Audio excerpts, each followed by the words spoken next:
Welcome, defender of the innocent, to a journey through the hallowed halls of justice where legends are forged in starlight and shadow. Tonight, we shall traverse the complete chronicles of Earth's greatest protectors, from their first tentative alliance to their cosmic battles that shaped the very fabric of reality itself.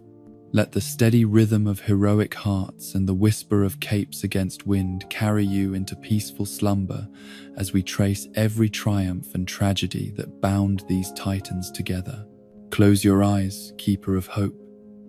and let these tales of unity and sacrifice unfold like the pages of destiny itself, written in courage and consecrated in eternal vigilance. In the beginning, before the great hall of justice echoed with the voices of united heroes, before the watchtower cast its protective shadow across the earth, there existed scattered champions, walking solitary paths beneath the same distant stars. These were the first guardians, each carrying within their hearts the fundamental spark that would eventually ignite into something far greater than any individual flame could achieve alone. Their stories began not with grand proclamations or cosmic mandates, but with simple choices made in quiet moments when no one was watching, decisions that would ripple across time to touch the lives of billions yet unborn. The last son of Krypton had already established himself as a symbol of hope. His red cape, a banner of possibility streaming against the metropolis skyline. Clark Kent moved through his dual existence with the careful grace of one who understood that great power required not just great responsibility, but profound humility in the face of others' trust. His alien heritage remained a secret known only to those closest to him. Yet, his commitment to protecting humanity burned with the intensity of his homeworld's red sun, constant and unwavering, even as he grappled with questions of belonging that would never fully resolve. In Gotham City's perpetual twilight, another figure had emerged from personal tragedy to become something both more and less than human. Bruce Wayne's transformation into the Batman represented a different path to heroism, one forged in the crucible of loss and tempered by an obsession with justice that bordered on the pathological. Where Superman inspired through hope,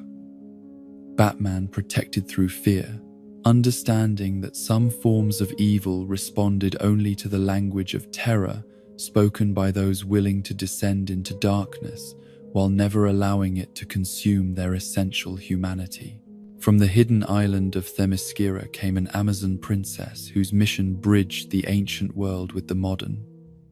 carrying within her soul the wisdom of goddesses and the compassion of mortals. Diana Prince walked among humanity as both warrior and diplomat, her very presence a reminder that truth and love were not weaknesses to be protected, but weapons to be wielded with skill and courage. Her lasso compelled honesty in a world built upon comfortable lies,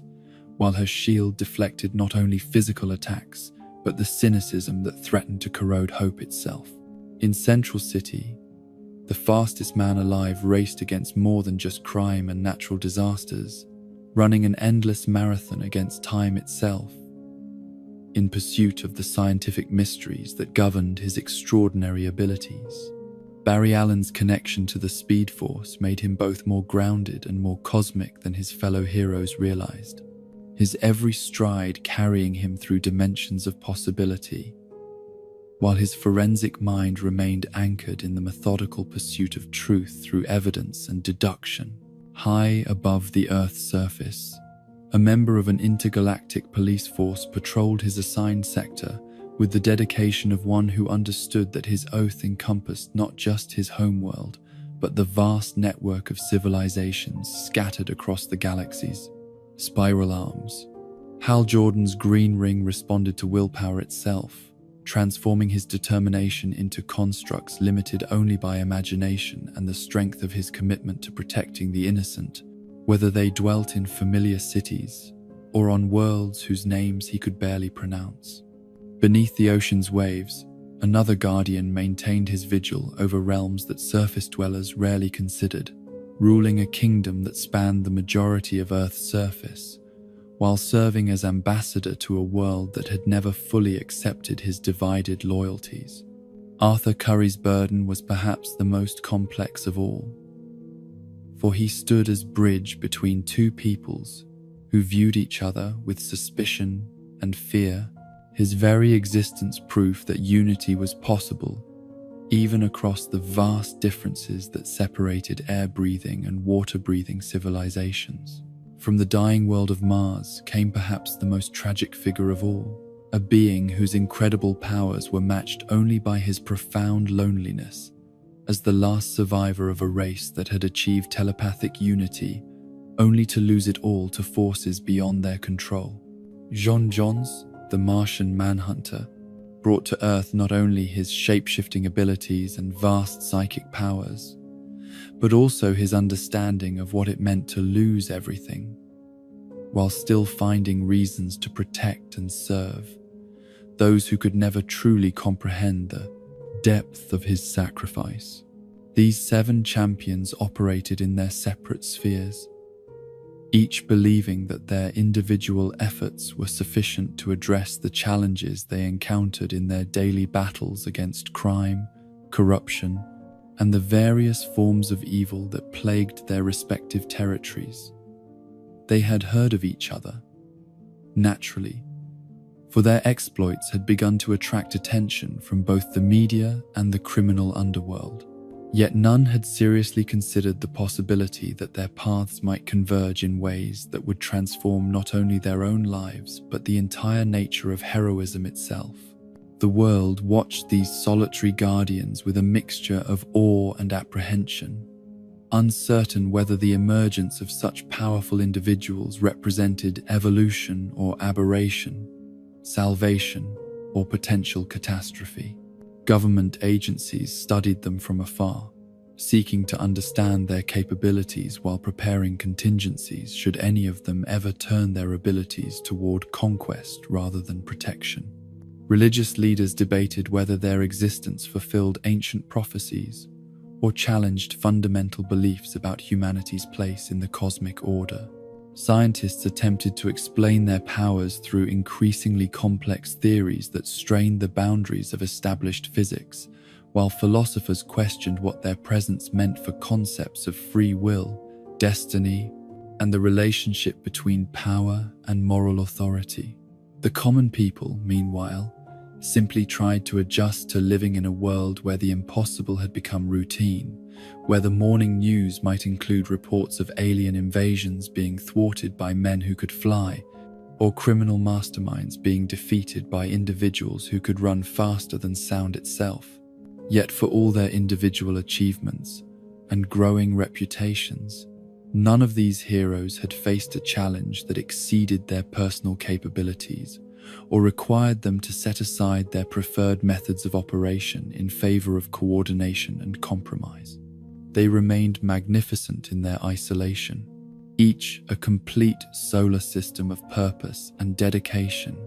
orbiting their own particular mission without recognizing that they were part of a larger constellation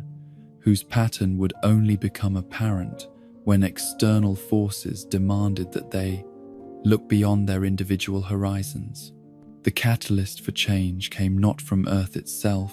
but from the vast emptiness between the stars, carried on the solar winds by an intelligence so alien that human language could barely encompass its nature or intentions. This was Starro the Conqueror, a being whose very existence challenged every assumption about life, consciousness, and the forms that intelligence could take when freed from the evolutionary pressures that had shaped terrestrial organisms over billions of years of gradual development. The creature that approached Earth resembled nothing so much as a massive starfish, its 5-pointed form pulsing with bioluminescent patterns that might have been beautiful under different circumstances. Yet beauty was irrelevant to Starro's purpose, for this was no mere animal acting on instinct, but a sophisticated conqueror whose method of domination was so insidious that entire civilizations had fallen to it without ever realizing they were under attack until their transformation was complete and irreversible. Starro's power lay not in brute force or advanced technology, but in its ability to reproduce itself through spores that attached themselves to the faces of sentient beings, creating smaller versions of itself that could override the host's consciousness while leaving their memories and skills intact. The conquered became willing servants who retained all their abilities while losing their capacity for independent thought, creating an army that grew stronger with each victory, while appearing to maintain the normal patterns of daily life. The first signs of Starro's presence manifested in coastal cities around the world, where reports began filtering in of strange behavior among marine biologists and oceanographers who had been conducting routine research in international waters. These individuals returned to their laboratories and institutions functioning normally in all apparent respects, yet colleagues noted subtle changes in their demeanor and priorities that suggested a shift in fundamental worldview that no one could adequately explain. Within days, the anomaly had spread to include government officials, military personnel, and influential citizens in major population centers,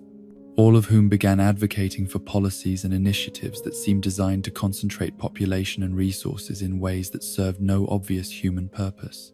The changes were gradual enough to avoid triggering widespread alarm, yet systematic enough to suggest coordination by some intelligence that understood both human psychology and organizational structures. Superman was among the first to recognize that something was seriously wrong, his enhanced senses detecting subtle changes in brainwave patterns among individuals he encountered during his routine patrols over Metropolis. The Kryptonian scientific training allowed him to identify the neurological signatures of external influence. Yet the scope of the phenomenon exceeded anything he had previously encountered, suggesting a threat that operated on scales beyond the reach of any single hero, no matter how powerful. In Gotham City, Batman's network of informants and electronic surveillance systems began reporting behavioral anomalies that followed patterns too complex and widespread to be explained by conventional criminal activity or psychological manipulation. The world's greatest detective's analytical mind recognized the hallmarks of systematic infiltration. Yet the methodology remained elusive, hidden behind apparent normalcy that made investigation extraordinarily difficult. Wonder Woman's diplomatic contacts within government and international organizations began exhibiting subtle shifts in their approach to global security matters, advocating for policies that would concentrate decision-making authority in ways that seemed designed to facilitate control by external forces. Her Amazon training in recognizing the influence of gods and magical entities suggested supernatural involvement, yet the phenomenon displayed technological sophistication that pointed toward alien rather than mystical origins. The Flash's connection to the Speed Force allowed him to perceive temporal distortions around affected individuals, as if their personal timelines had been subtly altered by influences operating outside normal causality.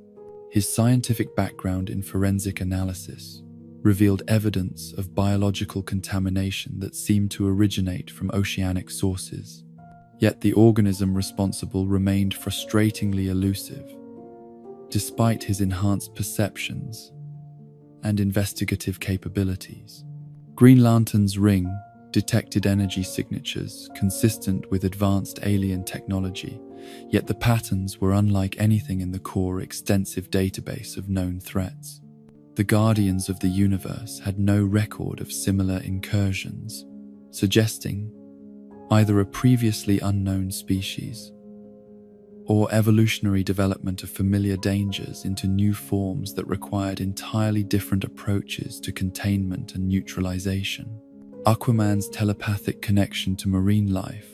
revealed widespread distress among ocean-dwelling creatures, as if some alien presence were disrupting the natural psychic networks that had evolved over millions of years of aquatic evolution. The King of Atlantis recognized the signs of an invasion force using Earth's oceans as both base of operations and breeding ground for whatever assault they were preparing to launch against terrestrial civilization. The Martian Manhunter's shape-shifting abilities allowed him to infiltrate groups of affected individuals, where his telepathic powers detected the presence of alien thought patterns overlaying human consciousness like parasitic overlays. The technique was sophisticated beyond anything he had encountered during his law enforcement career on Mars, suggesting either advanced technology or evolutionary development that required immediate investigation and response. Each hero began investigating the phenomenon through their own methods and resources, yet the scope of the threat quickly became apparent as being beyond any individual's capacity to address effectively. The alien presence had already established itself so thoroughly within human society's power structures that conventional approaches to investigation and response were compromised before they could be implemented, requiring coordination between heroes who had never worked together and whose methods were often fundamentally incompatible. The moment of revelation came when Starro itself finally emerged from the depths of the Atlantic Ocean, its massive form rising from the waves, like some prehistoric deity returning to reclaim dominion over a world that had forgotten its ancient terrors. The creature's size dwarfed anything in Earth's recorded history, its tentacles stretching across miles of ocean surface, while its central consciousness pulsed with alien intelligence that had conquered dozens of worlds through methods too subtle for most civilizations to recognize until it was far too late. Superman arrived first, his incredible speed allowing him to respond within moments of the creature's emergence. Yet his initial assault revealed the inadequacy of brute force against an opponent whose defenses had been specifically designed to counter the kind of direct confrontation that had served him well against terrestrial threats. Starro's hide absorbed and redirected energy attacks, while its psychic emissions threatened to overwhelm even Kryptonian mental defenses that had been assumed to be absolute. Batman appeared next, arriving via aircraft whose stealth capabilities had allowed him to approach undetected while analyzing the creature's behavioral patterns and physiological structure through advanced scanning equipment. His tactical mind immediately recognized that conventional weapons would be ineffective against an organism of this size and apparent resilience. Yet his detective skills detected vulnerabilities that might be exploited through indirect approaches requiring precise timing and coordination. Wonder Woman's arrival brought magical weapons and divine protection that proved more effective against Starro's psychic attacks, her lasso of truth compelling honesty, even from an alien intelligence whose thought processes operated according to principles entirely foreign to terrestrial psychology. Her warrior training provided insights into the creature's strategic thinking that complemented Batman's analytical approach while offering combat experience against opponents whose capabilities exceeded normal parameters. The Flash's speed allowed him to conduct reconnaissance missions around the creature's massive form while avoiding its defensive responses, gathering data about its structure and capabilities that would have been impossible to obtain through static observation. His scientific background provided crucial insights into the biological processes that maintained the creature's seemingly impossible size, while suggesting potential weak points that might be exploited through carefully coordinated attacks. Green Lantern's ring constructs proved capable of containing portions of Starro's mass, while his connection to the core provided access to databases of similar creatures encountered in other sectors of space. The Guardian's archives contained warnings about conquerors who used biological rather than technological means of domination, offering strategic guidance that proved invaluable in developing effective countermeasures against unprecedented threats. Aquaman's command of marine life allowed him to coordinate attacks by Earth's oceanic species, while his telepathic abilities provided crucial intelligence about Starro's communication methods and command structure. His understanding of aquatic ecosystems revealed how the creature had used Earth's oceans as breeding grounds for its spore-based offspring, while establishing the psychic networks necessary for coordinating its eventual assault on terrestrial civilization. The Martian Manhunter's telepathic powers allowed him to engage Starro on the psychic level, while his shape-shifting abilities enabled him to approach the creature without triggering its defensive responses. His experience with alien psychology provided insights into the creature's motivations and methods that proved essential in developing strategies for neutralizing its influence over already affected human populations while preventing further contamination. The battle that followed tested not only their individual capabilities, but their ability to coordinate strategies and tactics with allies whose approaches to problem-solving were often fundamentally different from their own. Superman's tendency toward direct confrontation had to be balanced against Batman's preference for careful preparation and indirect approaches, while Wonder Woman's warrior instincts required integration with the Flash's scientific methodology and Green Lantern's military training.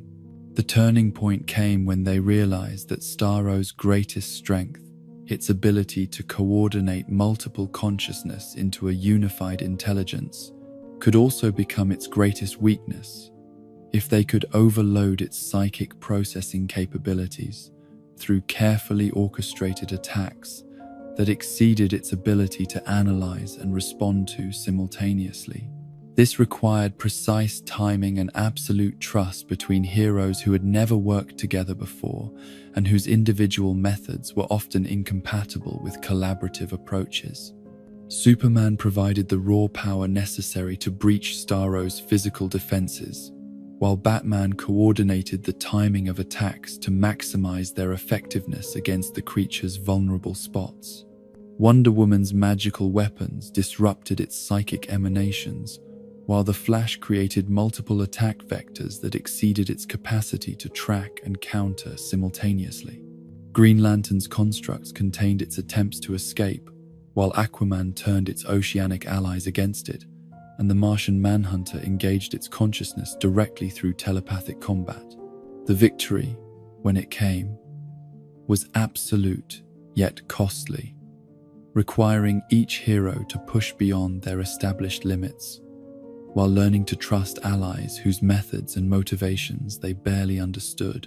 Yet, in that moment of triumph, something far more significant than the defeat of a single enemy had been accomplished, for 7 individual champions had discovered that their combined capabilities exceeded the simple sum of their individual powers when properly coordinated and directed toward common purpose. As Starro's massive form sank beneath the Atlantic's waves and the psychic influence over affected human populations began to dissipate, the heroes found themselves gathered on the creature's makeshift island body, exhausted yet exhilarated by what they had accomplished together. The immediate threat had been neutralized, yet each recognized that they had participated in something that would change the nature of heroism itself, transforming it from individual endeavor into collaborative enterprise that could address challenges beyond any single person's capability. In the aftermath of their first great victory against the alien conqueror Starro, the 7 champions who would become Earth's greatest protectors discovered that their triumph had created as many questions as it had answered. The world had witnessed something unprecedented. Individual heroes setting aside their solitary methods to achieve what none could have accomplished alone. Yet this collaboration, however successful, had been born of desperate necessity rather than careful planning, and the challenges that followed would test whether their unity could survive the pressures of peace as effectively as it had served them in the crucible of cosmic war. The governments of the world watched these developments with particular interest, for the emergence of a coordinated superhuman response to global threats represented both an invaluable asset and a potential challenge to the established order that had governed international relations since the end of the Second World War.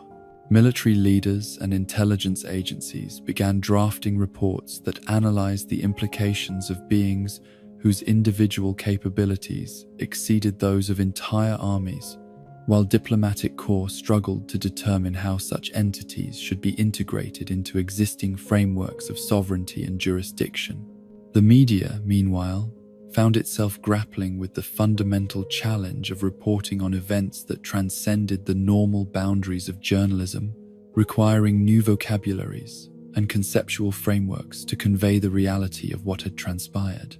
The battle against Starro had been witnessed by millions through satellite feeds and amateur recordings, yet the sheer scale of the confrontation defied conventional description, leaving reporters to resort to metaphors drawn from mythology and religion to convey the magnitude of what had occurred. Among the heroes themselves, the immediate euphoria of victory gradually gave way to more complex emotions as they began to process the implications of what they had accomplished together. Each had spent years developing individual approaches to crime fighting and heroism that reflected their unique backgrounds, capabilities, and moral philosophies. Yet their collaboration against Starro had required them to compromise and adapt in ways that challenged fundamental assumptions about the nature of their missions. Superman found himself reconsidering the limitations of his solitary approach to protecting humanity, recognizing that his individual efforts, however well-intentioned, could never address the full spectrum of threats that a hostile universe might direct toward Earth. His scientific training helped him understand that the principles governing effective teamwork were not fundamentally different from those that govern successful research collaborations, requiring clear communication, mutual respect, and willingness to acknowledge that others might possess insights and capabilities that complemented his own. Batman struggled with the implications of sharing information and coordinating strategies with individuals whose methods and motivations he had not yet fully analyzed and understood. His entire approach to crime fighting was built upon careful preparation, extensive research, and contingency planning that assumed complete control over operational variables. Yet effective collaboration required him to accept uncertainty and place trust in allies,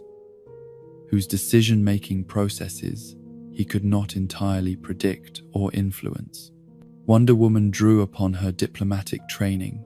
to serve as mediator between personalities and approaches that often seemed fundamentally incompatible. Her experience in bridging different cultures and worldviews providing crucial skills for managing the interpersonal dynamics that threatened to undermine their newfound unity. Her warrior background had taught her the importance of unit cohesion in combat situations, yet she recognized that maintaining such cohesion during peacetime required different strategies and sustained commitment. The Flash brought his scientific perspective to bear on the challenge of analyzing their collaborative effectiveness, approaching the question of team dynamics with the same methodical rigor he applied to forensic investigations. His experience with laboratory research had familiarized him with the benefits of peer review and collaborative problem-solving, yet he understood that the stakes involved in superheroic teamwork were far higher than those typically encountered in academic or professional settings. Green Lantern's military background provided him with frameworks for understanding command structures and operational coordination, yet his experience with the Corps had been within a highly organized hierarchy with clear chains of command and established protocols. The challenge of working with independent operators who answered to no authority beyond their own moral convictions required adaptation of military principles to circumstances for which they had never been designed. Aquaman's role as both ruler and protector gave him unique insights into the challenges of balancing individual conscience with collective responsibility, understanding that effective leadership required not only personal integrity but also the ability to inspire others to subordinate their immediate preferences to larger purposes. His experience with Atlantean politics had taught him the importance of consensus building and diplomatic negotiation in maintaining unity among strong-willed individuals with competing priorities. The Martian Manhunter's telepathic abilities provided him with unprecedented access to the emotional and psychological dynamics that shaped their interactions. Yet his status as the sole survivor of his species made him particularly sensitive to the importance of preserving whatever connections he could forge with others who understood the burden of extraordinary responsibility. His law enforcement background had emphasized the importance of teamwork and mutual support, principles that translated readily to their current situation, despite the vast differences in scale and stakes. The first major test of their continued collaboration came from an unexpected source. Not a single overwhelming threat like Starro, but a coordinated assault by multiple alien entities known as the Apalaxians, each seeking to claim Earth as their new homeworld through contests of strength that would determine which species possessed the right to displace humanity entirely. This challenge was fundamentally different from their previous encounter, requiring them to divide their forces while maintaining coordination across vast distances and multiple simultaneous battlefronts. The Apalaxian invasion force consisted of 7 distinct entities,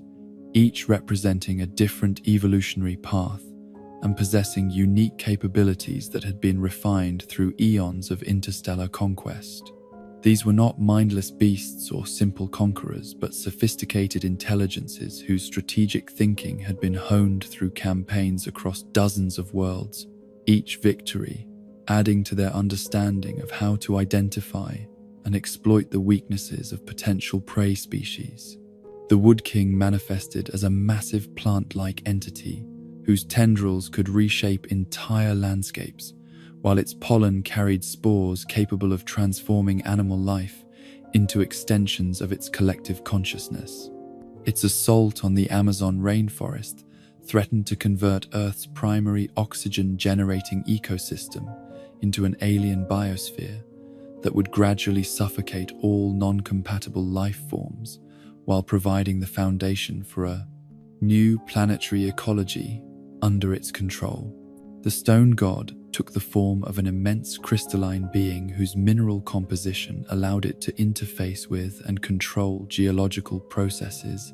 triggering earthquakes and volcanic eruptions while converting Earth's rocky substrata into extensions of its crystalline matrix. Its emergence in the Himalayas began reshaping the planet's tectonic stability, threatening to trigger catastrophic changes in climate and geography that would make the world uninhabitable for existing life forms. The Metal Master appeared as a technological entity capable of controlling and transforming all artificial materials, turning humanity's industrial infrastructure against itself while building massive computational matrices from converted machinery. Its manifestation in major manufacturing centers began the systematic conversion of technological civilization into components of an alien intelligence that would eventually encompass all artificial constructs on the planet. The Fire Lord blazed across the sky as pure plasma given form and purpose, its passage igniting atmospheric gases while its presence raised global temperatures toward levels that would trigger catastrophic climate change. Its attacks on polar ice caps and oceanic thermal systems threatened to create a runaway greenhouse effect that would transform Earth into a world suitable only for energy-based life forms.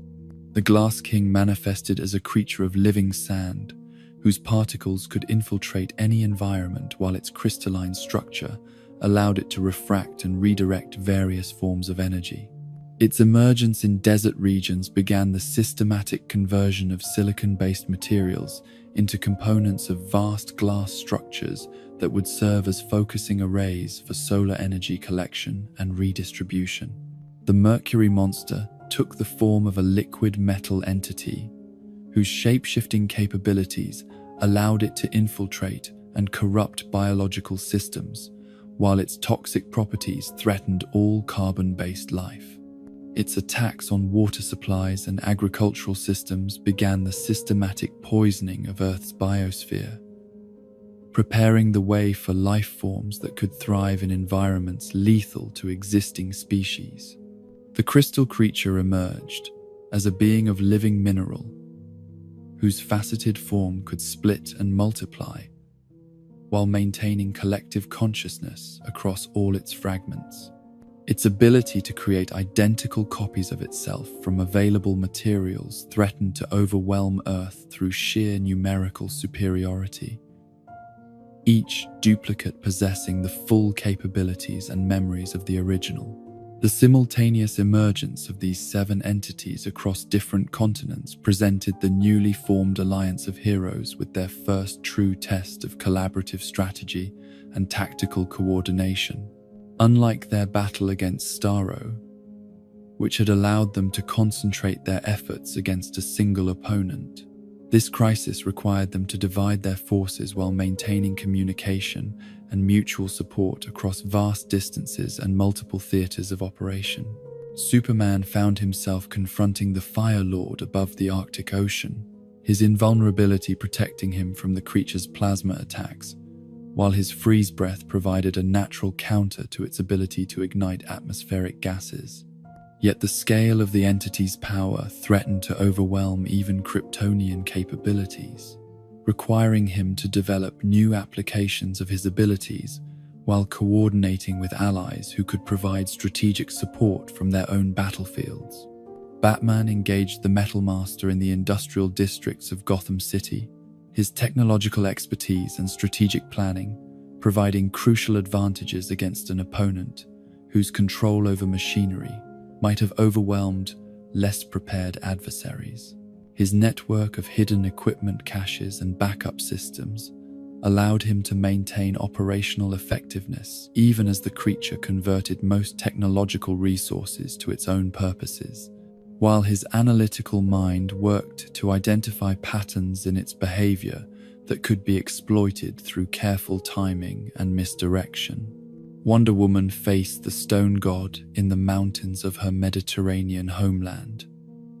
her magical weapons proving effective against an opponent whose mineral composition rendered it resistant to conventional attacks. Her divine heritage provided her with insights into the creature's elemental nature, while her warrior training allowed her to adapt ancient combat techniques to the unprecedented challenge of fighting an opponent whose size and durability exceeded anything in mythological record. The Flash confronted the Mercury monster in Central City, his speed allowing him to avoid the creature's toxic attacks, while his scientific background provided crucial insights into its biochemical properties and vulnerabilities. His ability to vibrate his molecular structure enabled him to phase through the creature's liquid form without being contaminated, while his forensic training helped him analyze its behavioral patterns and predict its tactical responses.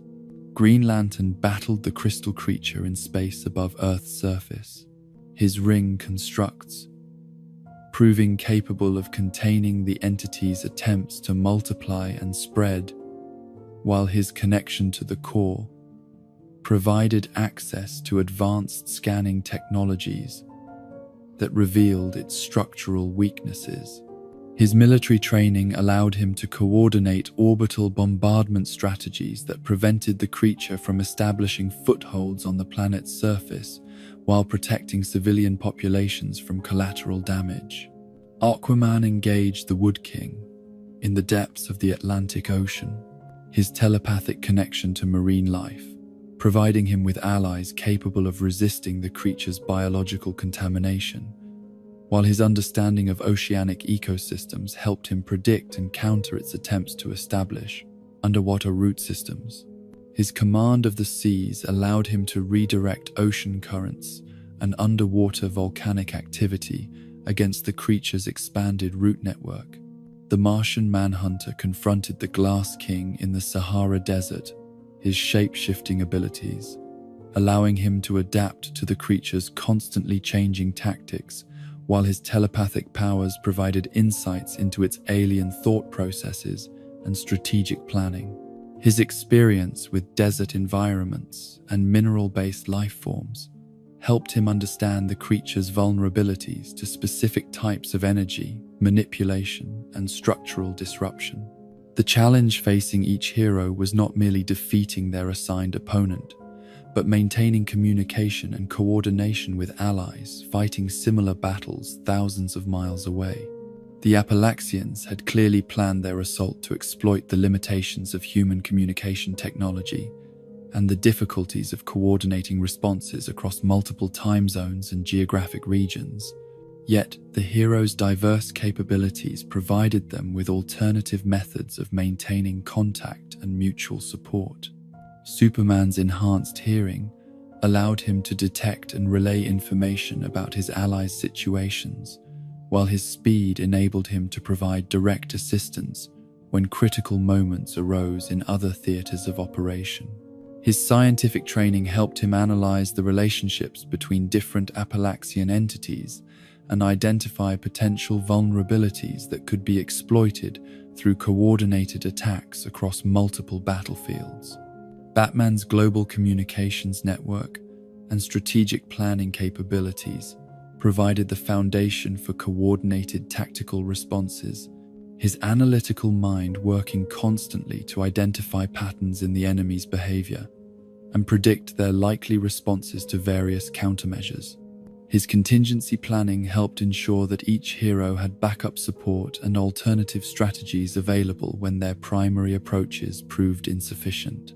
Wonder Woman's diplomatic experience proved crucial in maintaining morale and unity among allies who were being tested to their absolute limits while facing opponents whose capabilities seemed to exceed anything they had previously encountered. Her inspirational presence and unwavering commitment to protecting innocent life helped sustain their collective resolve during the darkest moments of the prolonged conflict. The Flash's speed allowed him to serve as a rapid response messenger and emergency backup, his ability to traverse continents in seconds, enabling him to provide critical assistance to allies whose situations became desperate while maintaining his own engagement against his assigned opponent. His scientific background helped him identify connections between different Apalaxian entities that suggested coordinated behavioral patterns and shared vulnerabilities. Green Lantern's ring provided long-range communication capabilities and orbital reconnaissance that proved invaluable for maintaining situational awareness across all theaters of operation while coordinating strategic responses that took advantage of the enemy's tactical mistakes. His military training helped him develop and implement operational plans that maximized their collective effectiveness while minimizing risks to civilian populations. Aquaman's command of oceanic currents and weather patterns allowed him to influence environmental conditions across multiple battlefields, creating tactical advantages for his allies, while disrupting the enemy's strategic planning through unexpected changes in geographic and meteorological factors. His understanding of global ecosystems helped him predict and counter the long-term consequences of the Apalaxians' environmental modifications. The Martian Manhunter's telepathic abilities enabled him to maintain direct mental contact with allies whose communication equipment had been compromised or destroyed,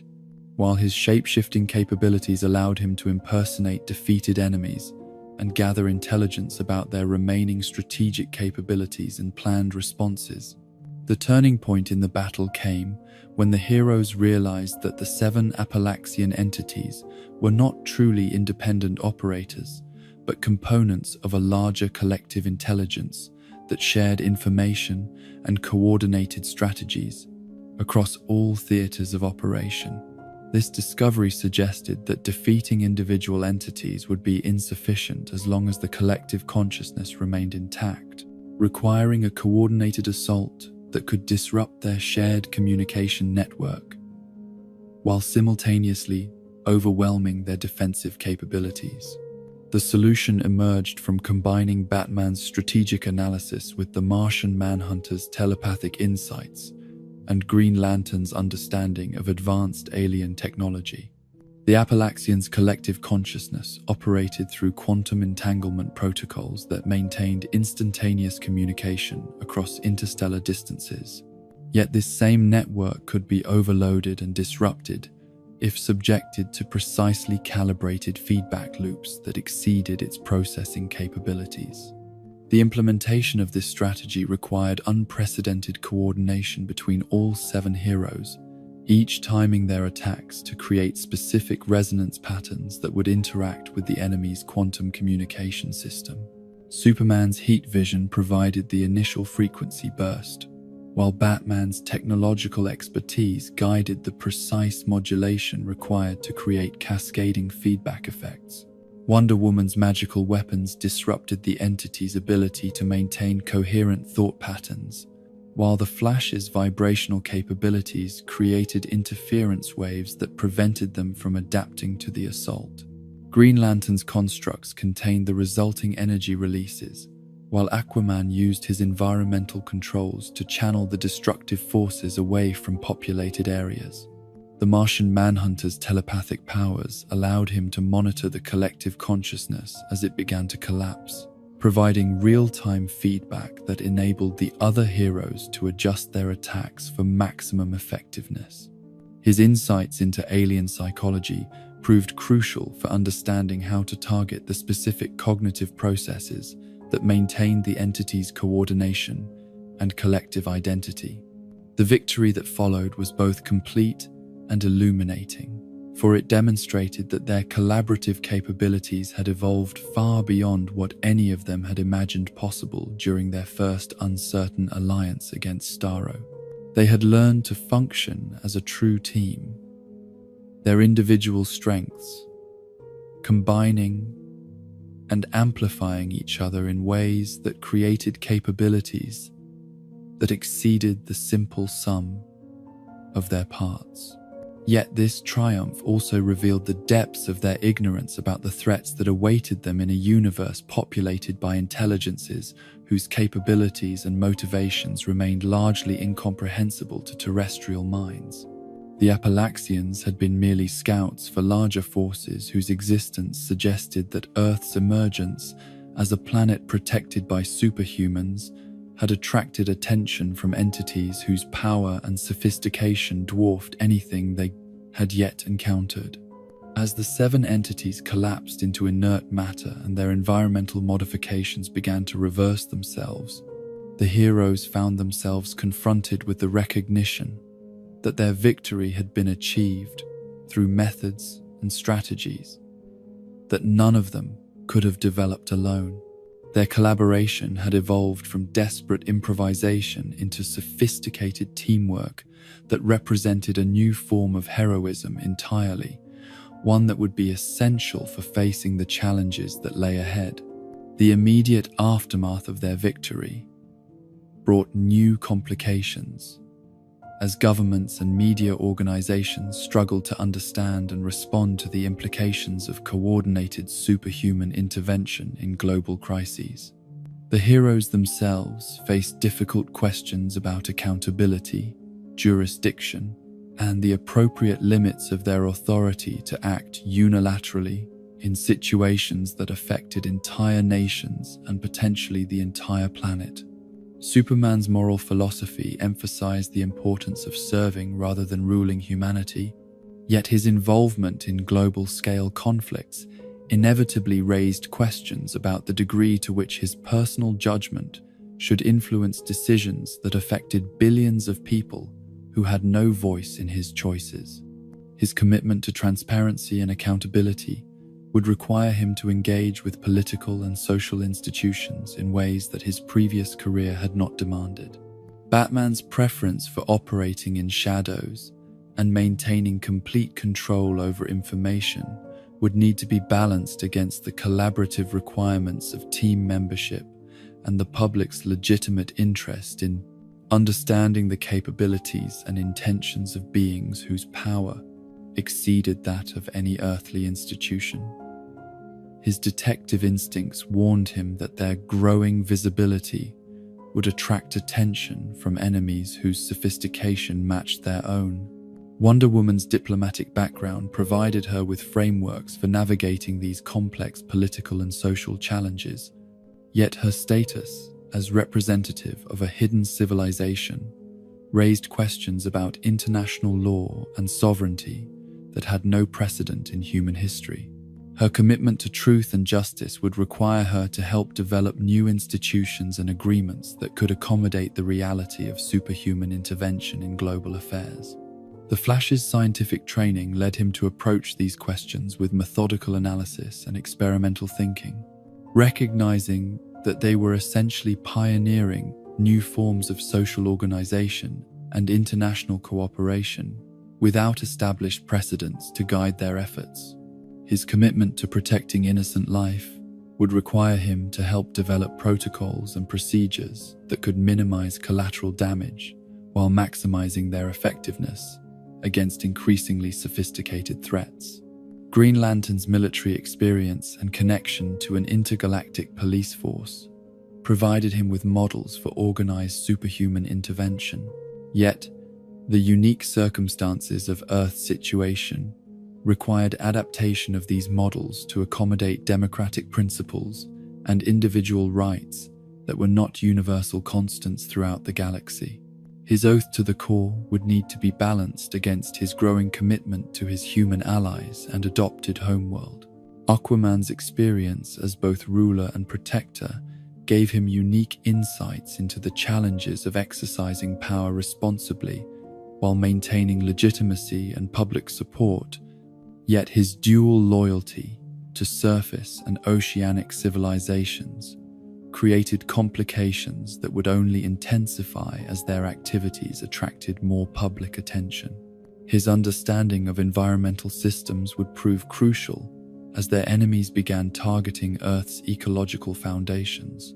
The Martian Manhunter's status as refugee and adopted citizen provided him with perspectives on belonging and responsibility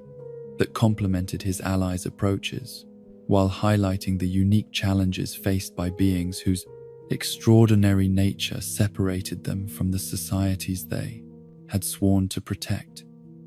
His telepathic abilities would prove invaluable for maintaining team cohesion as external pressures threatened to divide them. The formation of their first organized opposition came not from alien invaders or cosmic entities, but from terrestrial criminals whose traditional methods had been disrupted by the emergence of coordinated superhuman law enforcement. These individuals possessed the intelligence and resources necessary to analyze the heroes' methods and develop countermeasures, yet their criminal backgrounds provided them with insights into human weakness and corruption that could be weaponized against opponents whose moral principles created predictable vulnerabilities. The secret society of supervillains emerged from the shadows of organized crime and international terrorism as a direct response to the heroes' growing effectiveness against conventional threats. These were not random criminals or mad scientists, but sophisticated opponents whose capabilities had been specifically developed to counter the unique strengths of individual heroes while exploiting the organizational challenges inherent in any collaborative enterprise. Lex Luthor emerged as the criminal mastermind, whose intellectual capabilities rivaled those of any hero, while his complete lack of moral restraint allowed him to pursue strategies and tactics that honorable opponents would never consider. His obsession with Superman provided him with detailed knowledge of Kryptonian capabilities and psychology, yet his scientific genius and vast resources made him a threat to all heroes whose activities interfered with his ambitions for wealth and power. The relationship between heroism and its opposition was revealed to be far more complex than simple moral dualism, for the emergence of organized supercrime was itself a consequence of the heroes' success against conventional threats. Their effectiveness had created evolutionary pressure that favored criminal enterprises capable of adapting to superhuman law enforcement, resulting in adversaries whose sophistication and coordination matched their own. This revelation forced each hero to confront uncomfortable truths about the long-term consequences of their actions and the degree to which their very success in protecting society had contributed to the emergence of threats that exceeded anything that had existed before their intervention. The battle against the secret society would test not only their tactical capabilities, but their understanding of justice, responsibility, and the complex relationships between order and chaos that governed civilized society. The psychological warfare that accompanied these conflicts proved as challenging as any physical confrontation, for their enemies understood that heroes whose strength derived from moral conviction could be defeated through corruption of the principles that motivated their actions. Each hero faced opponents specifically chosen and prepared to exploit their individual psychological vulnerabilities, while undermining their confidence in the collaborative relationships that had become essential to their effectiveness. Superman confronted enemies who challenged his faith in humanity's essential goodness, while forcing him to question whether his protection of Earth actually weakened humanity by preventing them from developing their own solutions to the challenges that threatened their survival. Lex Luthor's arguments contained enough truth to create genuine doubt about whether alien intervention in human affairs was ultimately beneficial, or merely another form of colonialism disguised as benevolence. Batman faced opponents whose methodical approach to crime mirrored his own detective techniques, while their willingness to sacrifice innocent lives for tactical advantage forced him to question whether his refusal to use lethal force represented moral strength or dangerous weakness. The challenge of maintaining his principles while protecting allies who might not survive encounters with enemies who recognized no moral limitations tested his commitment to collaborative heroism.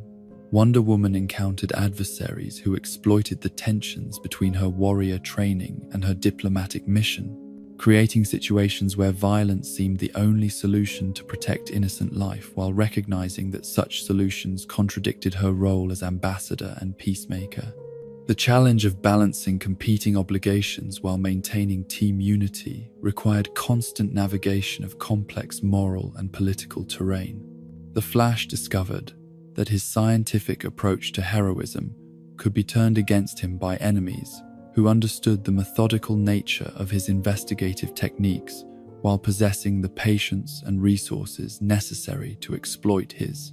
predictable behavioral patterns. The realization that his commitment to evidence-based decision-making could become a liability in conflicts with opponents who operated according to entirely different principles forced him to develop new approaches to crime fighting. Green Lantern's military background provided him with frameworks for understanding organized opposition, yet his enemies' complete disregard for rules of engagement and civilian safety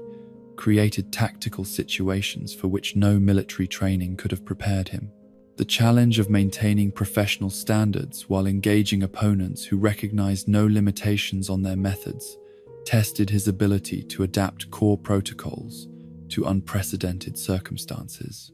Aquaman's dual loyalty to surface and oceanic civilizations was exploited by enemies who created conflicts between these competing obligations while threatening both communities simultaneously. His effectiveness as both ruler and protector was challenged by situations that required him to choose between protecting his subjects and supporting his allies, decisions that could have long-term consequences for global stability. The Martian Manhunter's telepathic abilities became liabilities when confronted by enemies who understood how to create psychic interference and false mental impressions that could compromise his perceptions while endangering his allies. His emotional vulnerability as the last survivor of his species was weaponized by opponents who threatened to destroy the connections he had formed with his adopted homeworld and chosen family. The resolution of this conflict required each hero to confront and overcome their individual psychological vulnerabilities while learning to trust their allies completely despite the manipulations and deceptions their enemies had used to undermine team cohesion. The victory that followed was psychological as much as tactical, representing their evolution from individual champions into a unified force capable of withstanding any assault on their principles or their unity. Yet even as they celebrated this triumph, each hero understood that they had faced merely the first organized response to their emergence as a coordinated force for justice and protection. The universe was vast and filled with intelligences whose motivations and capabilities remained unknown, while Earth itself harbored threats that had not yet revealed themselves, but whose emergence was inevitable given the attention their activities had attracted. The lessons learned from these early trials would prove invaluable in the greater challenges that awaited them, for they had discovered that true strength lay not in individual capability, but in the trust and coordination that bound them together in service of principles larger than any personal ambition or desire. Their unity had been forged in the crucible of conflict and tested by enemies who understood their individual weaknesses, yet it had emerged stronger and more resilient than any of them had dared hope possible. The triumph over the secret society of supervillains had demonstrated that Earth's defenders could overcome even the most sophisticated terrestrial opposition through unity, strategic thinking, and unwavering commitment to their shared principles. Yet, as the echoes of that victory faded and the heroes returned to their individual territories and responsibilities, each began to sense that their growing reputation had attracted attention from forces that operated on scales far beyond anything they had previously imagined. The universe itself was beginning to take notice of the small blue planet whose champions had proven capable of defeating threats that should have overwhelmed any single world's defensive capabilities. The first intimations of this cosmic awareness came through seemingly unrelated incidents scattered across the globe. Phenomena that might have been dismissed as natural anomalies or technological malfunctions had they not been investigated by minds trained to recognize patterns that transcended conventional understanding. Strange energy readings appeared at observatories worldwide, signatures that suggested the presence of technologies operating according to principles that challenged fundamental assumptions about physics and the nature of space itself. Green Lantern Hal Jordan was among the first to recognize the significance of these developments, his ring's connection to the Guardians of the Universe providing him with access to databases that catalog threats and phenomena across thousands of sectors of space. The energy patterns detected by Earth's instruments matched profiles associated with interstellar conflicts of unprecedented scope and intensity,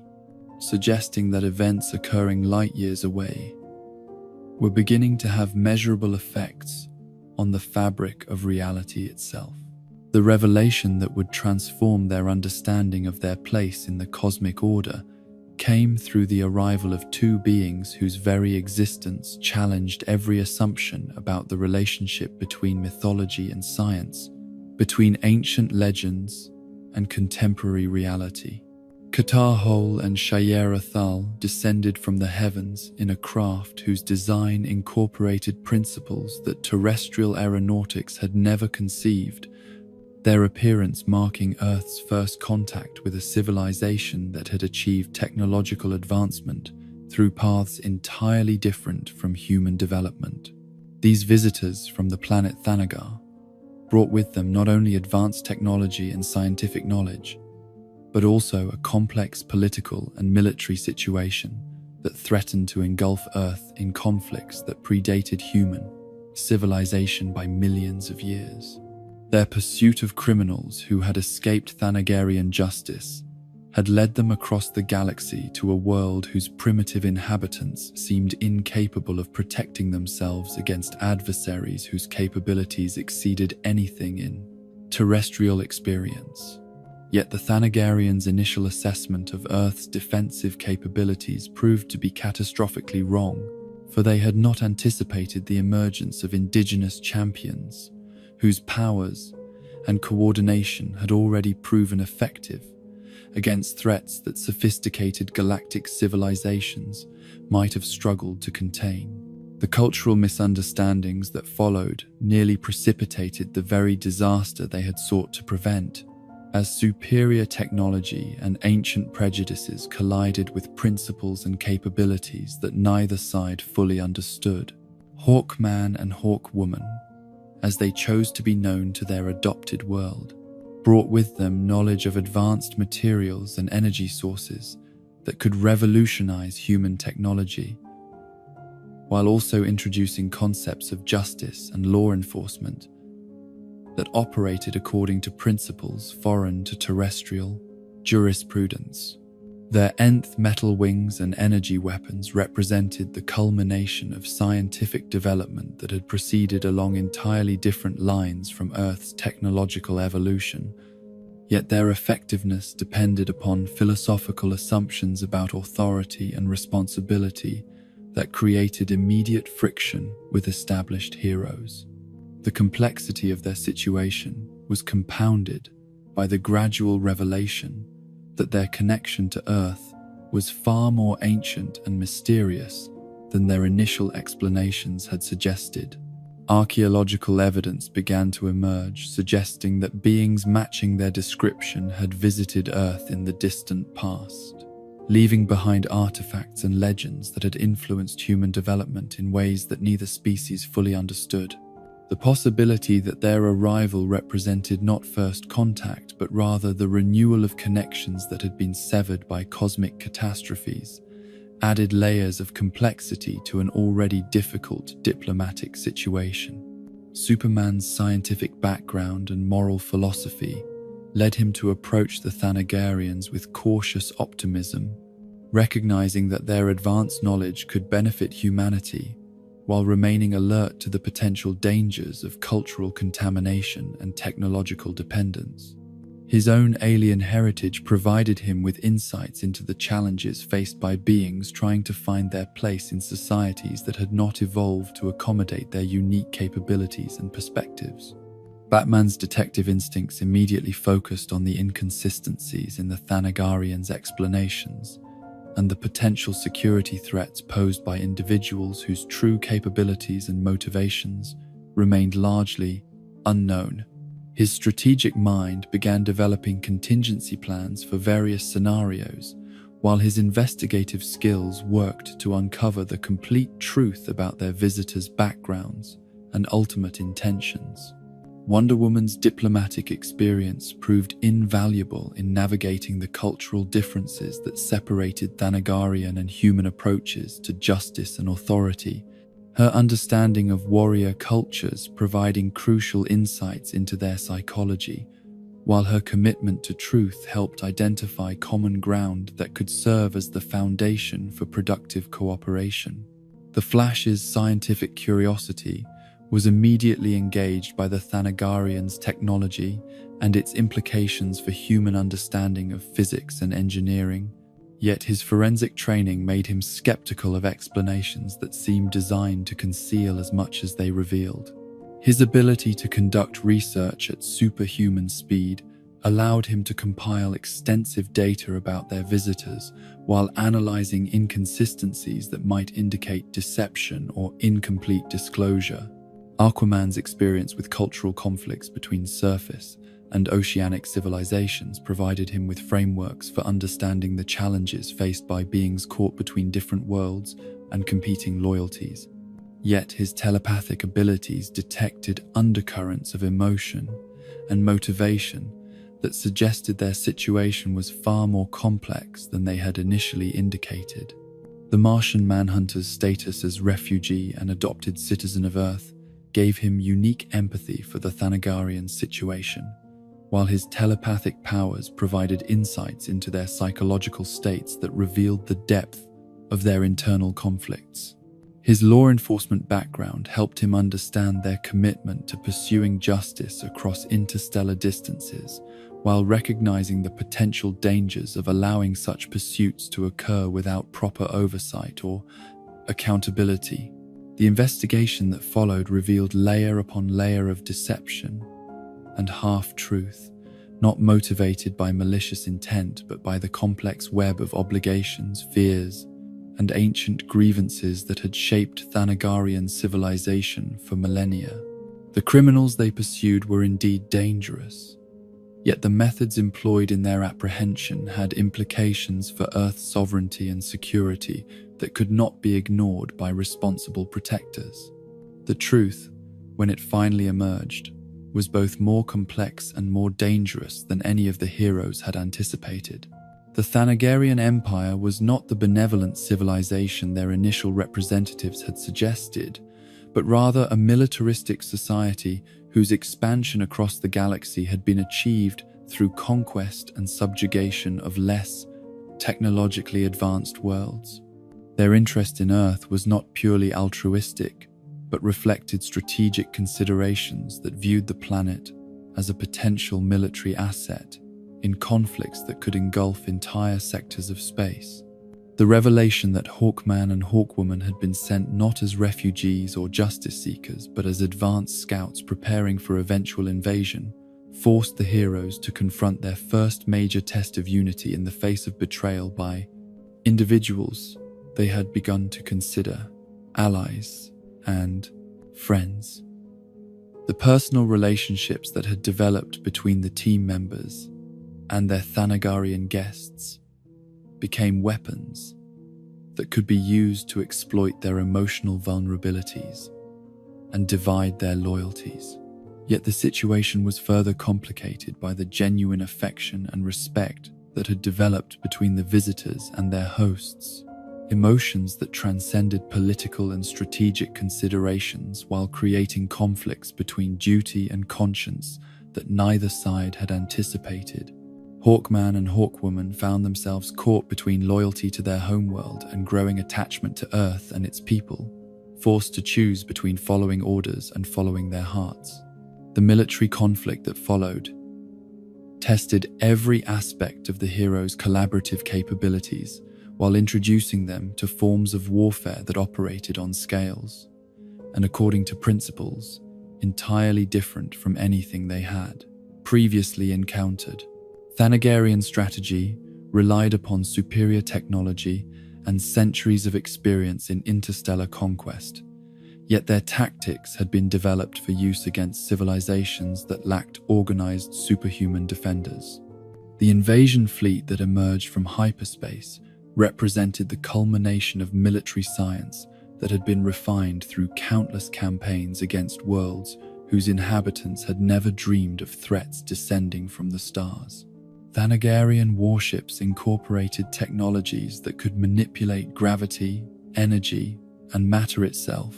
while their weapons systems had been designed to overwhelm planetary defenses through applications of force that exceeded anything in terrestrial experience. Yet the invaders had not anticipated the unique combination of individual capability and collective coordination that Earth's defenders had developed through their previous battles against cosmic threats. Their military doctrine assumed that primitive worlds would collapse under the initial assault, leaving only scattered resistance that could be systematically eliminated through superior firepower and tactical mobility.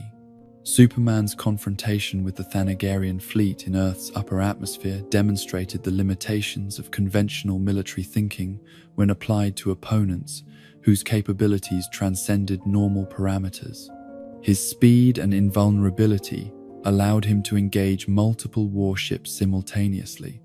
while his scientific understanding helped him identify weaknesses in their defensive systems that could be exploited through precisely targeted attacks. Batman's strategic analysis of Thanagarian tactics revealed patterns and assumptions that could be turned against them through careful misdirection and exploitation of their cultural blind spots. His understanding of psychology and military doctrine allowed him to predict their responses to various scenarios while developing countermeasures that took advantage of their unfamiliarity with Earth's unique defensive capabilities. Wonder Woman's combat experience against mythological beings, whose power exceeded normal human understanding,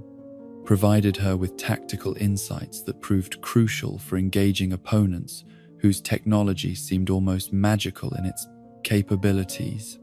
Her warrior training allowed her to adapt ancient combat principles to the unprecedented challenges of interstellar warfare, while maintaining the moral clarity necessary for making difficult decisions under extreme pressure.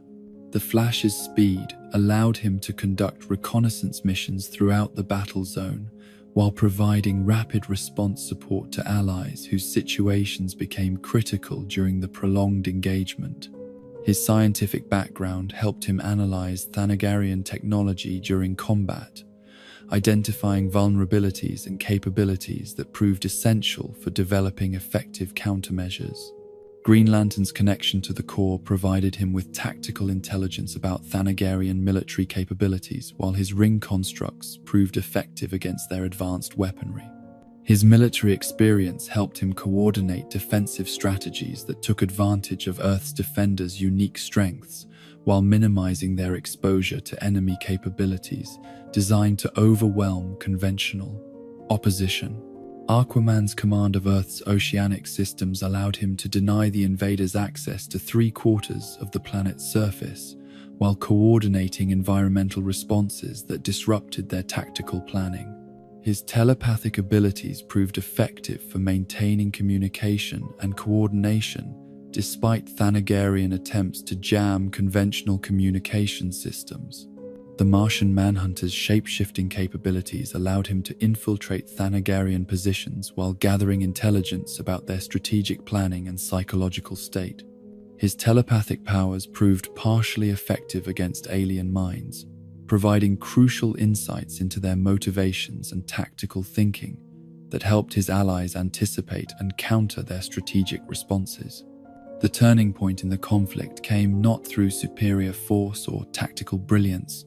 but through the moral courage of individuals who chose principles over loyalty, conscience over convenience. Hawkman and Hawkwoman's decision to stand with Earth against their own people represented a form of heroism that transcended simple battlefield valor, requiring them to sacrifice everything they had known in service of what they had come to believe was right. Their intimate knowledge of Thanagarian technology and tactical doctrine proved invaluable for developing countermeasures that could neutralize the invaders' technological advantages, while their understanding of Thanagarian psychology helped identify negotiating positions that might lead to peaceful resolution rather than mutual destruction. Yet their betrayal of their homeworld came at enormous personal cost, making them exiles from the civilization that had shaped their identities while forcing them to rebuild their lives around entirely new principles and relationships. The resolution of the conflict established important precedents for Earth's relationship with interstellar civilizations, while demonstrating that the planet's defenders were capable of protecting their world against threats whose scope exceeded anything previously encountered. Yet victory came with the recognition that Earth's emergence as a defended world had attracted attention from forces that operated on truly cosmic scales, entities whose power and motivations made even advanced civilizations like Thanagar seem primitive by comparison. The discovery of parallel dimensions and alternate realities began during routine scientific investigations that revealed anomalous readings in quantum mechanics experiments being conducted in laboratories around the world. The mathematical models that described these phenomena suggested the existence of alternate versions of reality, where familiar laws of physics operated according to slightly different parameters, creating worlds that were similar to yet fundamentally different from the reality that the heroes knew and protected. The first concrete evidence of parallel worlds came through the unexpected arrival of individuals who appeared to be identical to known heroes, yet whose behavior and moral orientation represented complete inversions of everything their Pates counterparts stood for. These beings claim to originate from a reality designated Earth 3, where the roles of heroes and villains had been reversed through evolutionary processes that had favored different survival strategies and social values. The Crime Syndicate of America, as these dark reflections called themselves, represented everything that the heroes might have become had their extraordinary abilities been guided by selfishness, cruelty, and the desire for power rather than service, protection, and the pursuit of justice. Their leader, Ultraman, possessed capabilities similar to Superman's, yet used them to dominate rather than inspire, ruling through fear and intimidation, while demonstrating the corrupting influence of power exercised without moral restraint. Owlman's twisted intellect mirrored Batman's analytical capabilities while lacking any trace of the compassion and commitment to justice that motivated the Dark Knight's crusade against crime. His strategic planning and technological resources were directed toward increasing his own power and influence while eliminating anyone who might challenge his authority or interfere with his schemes. Superwoman's strength and warrior training echoed Wonder Woman's capabilities, yet were employed in service of conquest and domination rather than protection and diplomacy. Her Amazon heritage had been corrupted by philosophies that emphasized strength through cruelty rather than strength through service,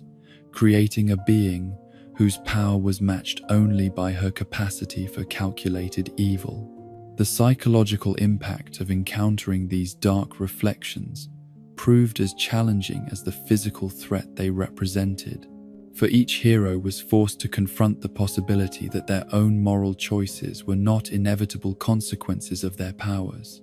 but rather decisions that could have gone differently under altered circumstances. The existence of beings who shared their capabilities yet had chosen entirely different paths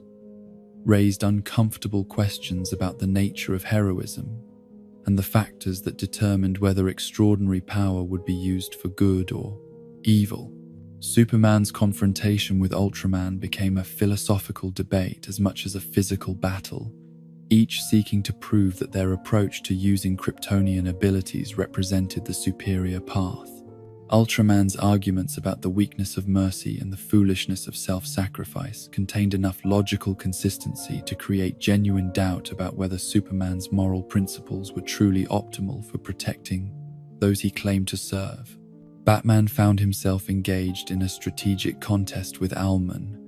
whose outcome would determine not merely victory or defeat, but the validation of fundamentally different approaches to using superior intellect and resources. Owlman's willingness to sacrifice innocent lives for tactical advantage forced Batman to question whether his own moral limitations represented strength or a dangerous handicap that could cost the lives of those depending on his protection. Wonder Woman's battle with Superwoman became a test of competing philosophies about the proper use of warrior training and divine gifts,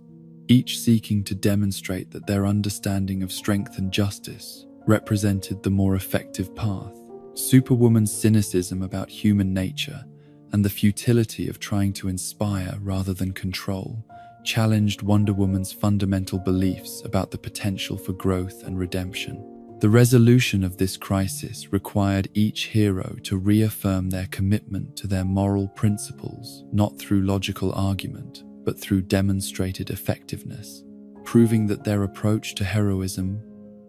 produced better outcomes for the people they sought to protect. Yet the encounter with their dark reflections left lasting psychological scars, constant reminders of the paths they had rejected, and the vigilance required to ensure that power remained servant rather than master. The implications of parallel world contact extended far beyond the immediate threat posed by the crime syndicate, for the existence of multiple realities suggested that the universe was far more complex and dangerous than anyone had previously imagined. If alternate versions of reality could be accessed through advanced technology or cosmic accidents, then the potential for contamination, invasion, or simple misunderstanding between different dimensional frameworks created challenges that transcended anything they had yet encountered. The scientific community's response to evidence of parallel dimensions revolutionized physics and philosophy, while creating new categories of potential threats that required unprecedented forms of preparation and response. The heroes found themselves serving not merely as protectors of their own world, but as guardians of dimensional stability itself, responsible for preventing conflicts between realities that could have consequences extending far beyond any single world or timeline. Green Lantern's ring began detecting energy signatures associated with dimensional instabilities that suggested the barriers between realities were weakening in ways that could lead to catastrophic convergences or separations. His connection to the Guardians of the Universe provided access to ancient knowledge about multiversal structure and the cosmic forces that maintained separation between different dimensional frameworks. The Flash's connection to the Speed Force began revealing its role as a fundamental constant that existed across multiple realities, providing both the mechanism for travel between dimensions and the stability that prevented their complete convergence or separation. His scientific understanding helped him comprehend the mathematical principles that governed multiversal relationships, while his speed allowed him to serve as an early warning system for dimensional anomalies. The discovery of beings whose power operated on truly cosmic scales began with subtle alterations in astronomical observations that suggested the presence of intelligences capable of manipulating matter and energy on galactic levels. These entities, known to advanced civilizations throughout the universe as the Monitor and his antimatter counterpart, represented forces so fundamental that their conflicts could reshape the very structure of existence itself. The Monitor's first contact with Earth's defenders came through cryptic warnings about approaching dangers that threatened not merely their world, but the entire positive matter multiverse.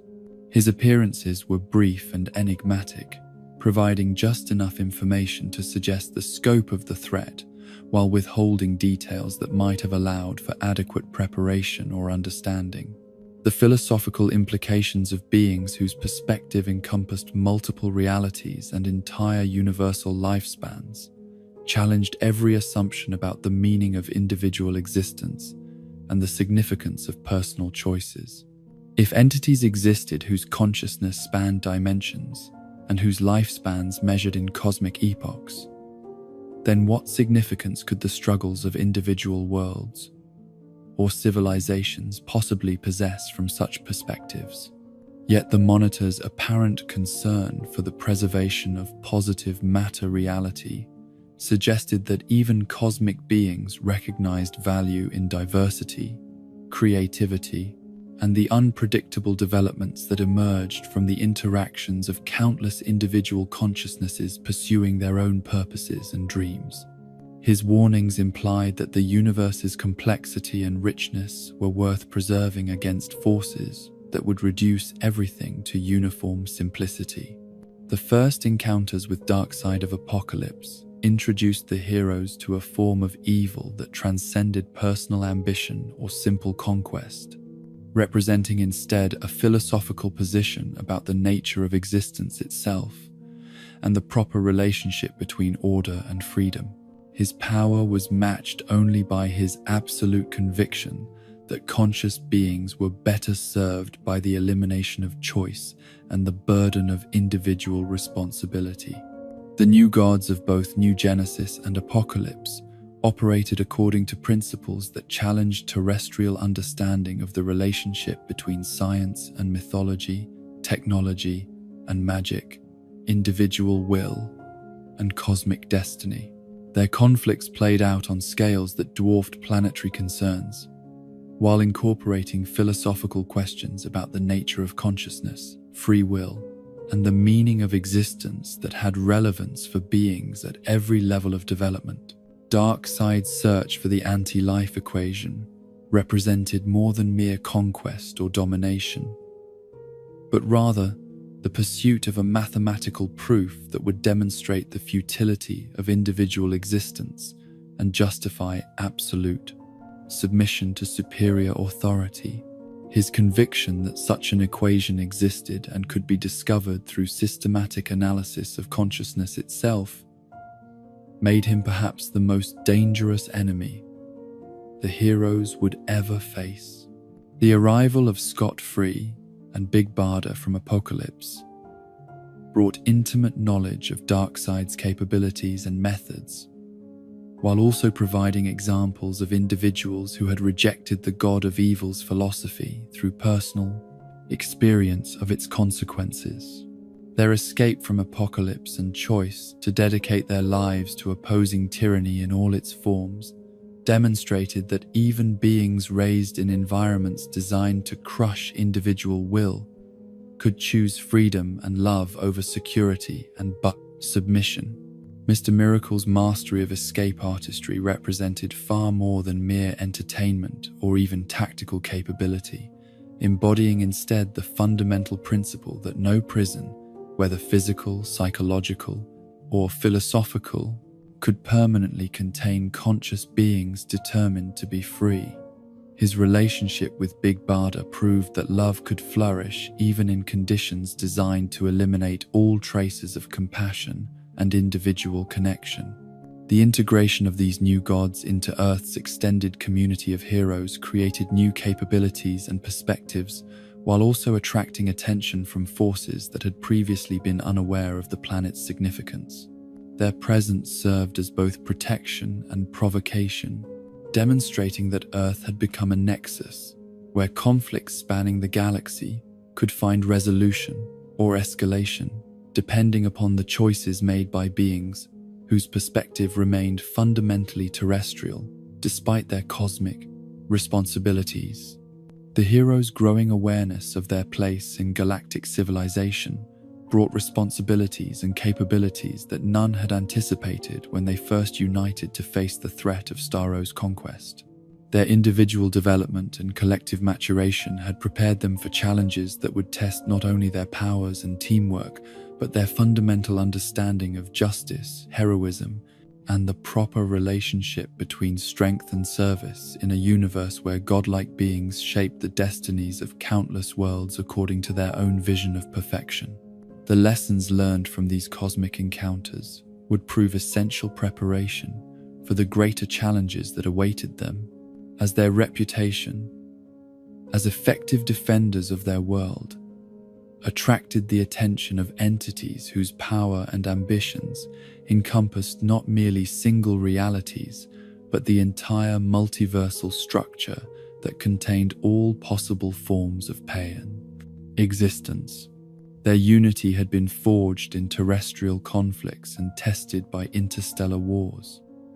Yet the battles that lay ahead would require them to transcend even these expanded horizons to become guardians of possibility itself.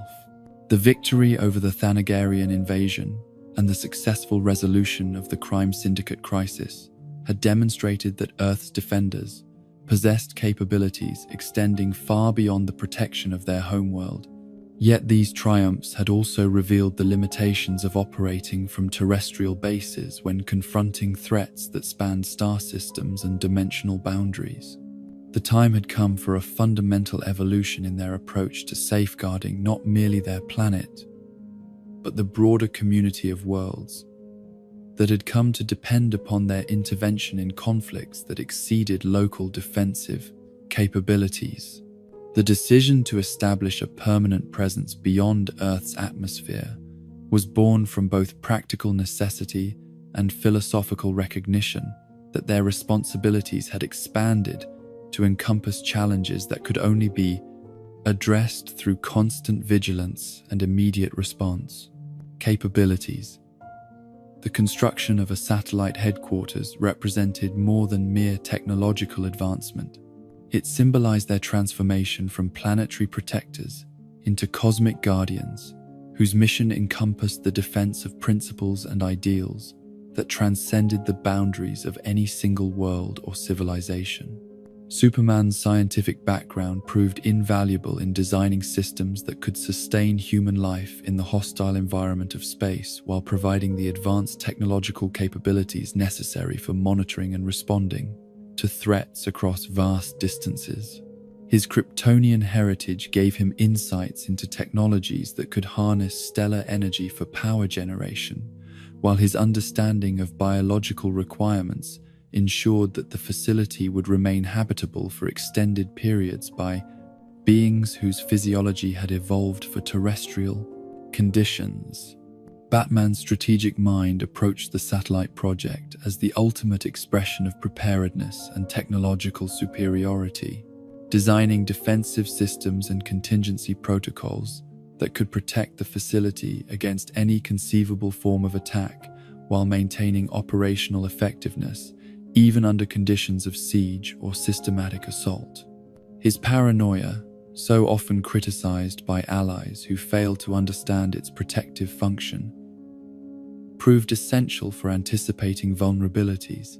and failure modes that less suspicious minds might have overlooked. Wonder Woman's diplomatic experience guided the political and legal aspects of establishing a facility in international airspace that would serve as headquarters for operations affecting multiple nations and potentially entire civilizations.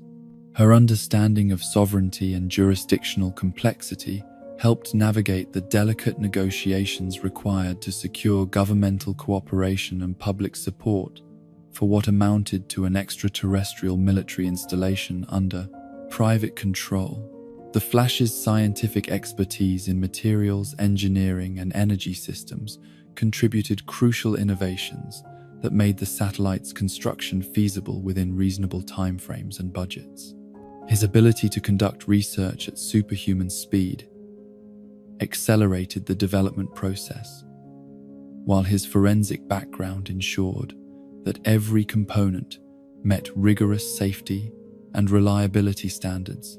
that would be essential for operations in the photic,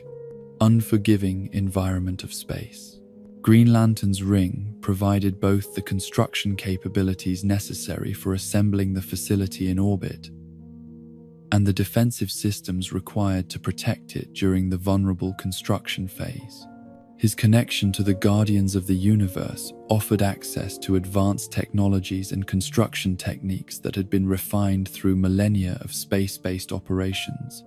while his military experience guided the tactical, layout and operational protocols that would govern daily activities. Aquaman's understanding of closed ecological systems proved essential for designing life support and environmental control systems that could maintain optimal conditions for both human and alien team members while recycling resources with the efficiency necessary for long-term independent operation. His telepathic abilities contributed to communication systems that could function across vast distances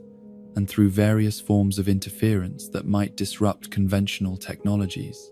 The Martian Manhunter's shape-shifting capabilities allowed him to serve multiple roles during construction, while his telepathic powers facilitated coordination between team members working in the challenging environment of Blaine space. His experience with advanced alien technologies helped integrate systems from multiple sources into a coherent operational framework, while his psychological insights guided the design of living spaces that would maintain team morale, effectiveness during extended missions. The satellite headquarters that emerged from their collaborative efforts represented the pinnacle of what could be achieved through the combination of terrestrial ingenuity, alien technology, and superhuman capabilities working in harmony toward common goals. Its rotating sections provided artificial gravity for team members who required such conditions, while its central core remained in zero gravity for operations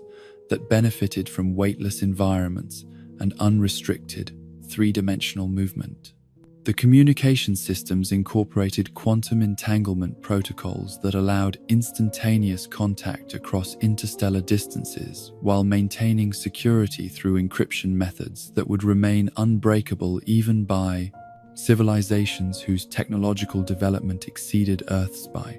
millions of years. The facility's sensors could detect energy signatures and spatial anomalies throughout the solar system, while its databases maintained comprehensive records of known threats and their tactical capabilities. The defensive systems represented Batman's paranoia elevated to cosmic scales, incorporating energy shields that could deflect attacks from capital ships, while teleportation scramblers prevented unauthorized materialization within secure areas. Automated response protocols could engage multiple threat categories simultaneously while maintaining life support and operational effectiveness, even during prolonged conflicts that might isolate the facility from terrestrial support systems. The expansion of team membership that accompanied the satellite era reflected both the increased scope of their responsibilities and the recognition that effective cosmic defense required diverse capabilities and perspectives that no small group could provide, regardless of individual power levels. The addition of new members was guided by careful evaluation of not merely their abilities but their psychological compatibility with existing team dynamics and their commitment to the principles that had guided the organization since its Benton's Cray inception. Ralph Dibny, the elongated man, brought detective skills that rivaled Batman's analytical capabilities, while his rubber-like powers provided tactical flexibility and reconnaissance capabilities that proved invaluable for investigations requiring infiltration of restricted areas or surveillance of suspects whose activities required extended observation. His marriage to Sue provided the team with insights into normal human perspectives on their activities, while his natural optimism helped maintain morale during difficult periods when the weight of cosmic responsibility threatened to overwhelm individual members. Red Tornado emerged as perhaps the most unique addition to their ranks, an android whose artificial consciousness challenged fundamental assumptions about the nature of sentience and moral responsibility, while providing capabilities that exceeded those of most organic team members. His lack of biological requirements made him ideally suited for extended space operations, while his computational abilities allowed him to process vast amounts of data simultaneously during crisis situations that required rapid analysis and response coordination. The creation of John Smith's civilian identity demonstrated the android's desire to understand human society through direct participation rather than mere observation. Yet his struggles with emotional development and social integration revealed the complexity of consciousness that transcended simple programming or artificial intelligence. His relationship with his creator and his growing connections with human society provided the team with insights into questions about identity, purpose, and belonging that had relevance extending far beyond artificial beings. Firestorm represented the ultimate fusion of human consciousness with cosmic forces, the nuclear man whose powers derived from the fundamental forces that governed atomic structure and stellar processes. The unique nature of his dual identity, with Professor Martin Stein's scientific knowledge merged with Ronnie Raymond's youthful energy and idealism, created a being whose capabilities were matched by the complexity of his psychological structure and decision-making processes.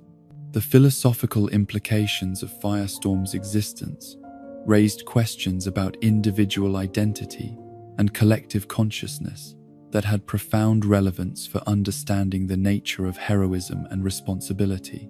His ability to transmute matter at the atomic level provided solutions to problems that had previously seemed insurmountable, while his connection to nuclear forces made him uniquely qualified to address threats involving stellar, engineering, or exotic physics applications.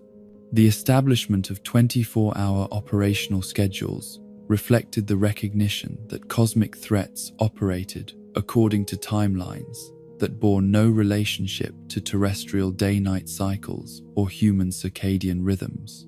The satellite's crew rotation systems ensured that qualified team members remained on duty at all times,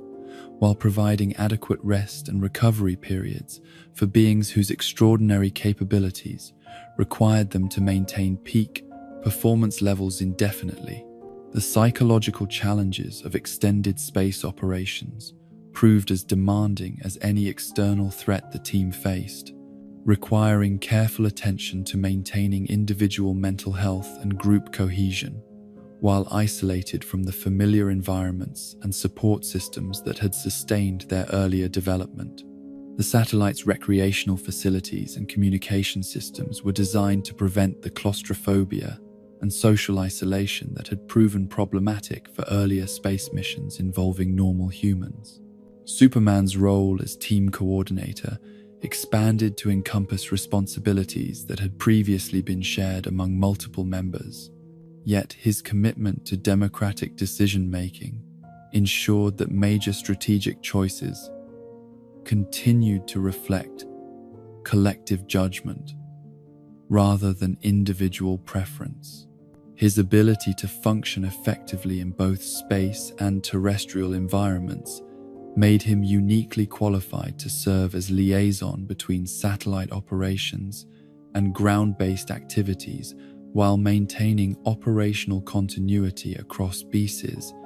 multiple theaters of engagement. Batman's intelligence networks expanded to encompass interplanetary sources and surveillance systems that could monitor activities throughout the solar system while maintaining the security protocols necessary for protecting sensitive information from hostile intelligence services.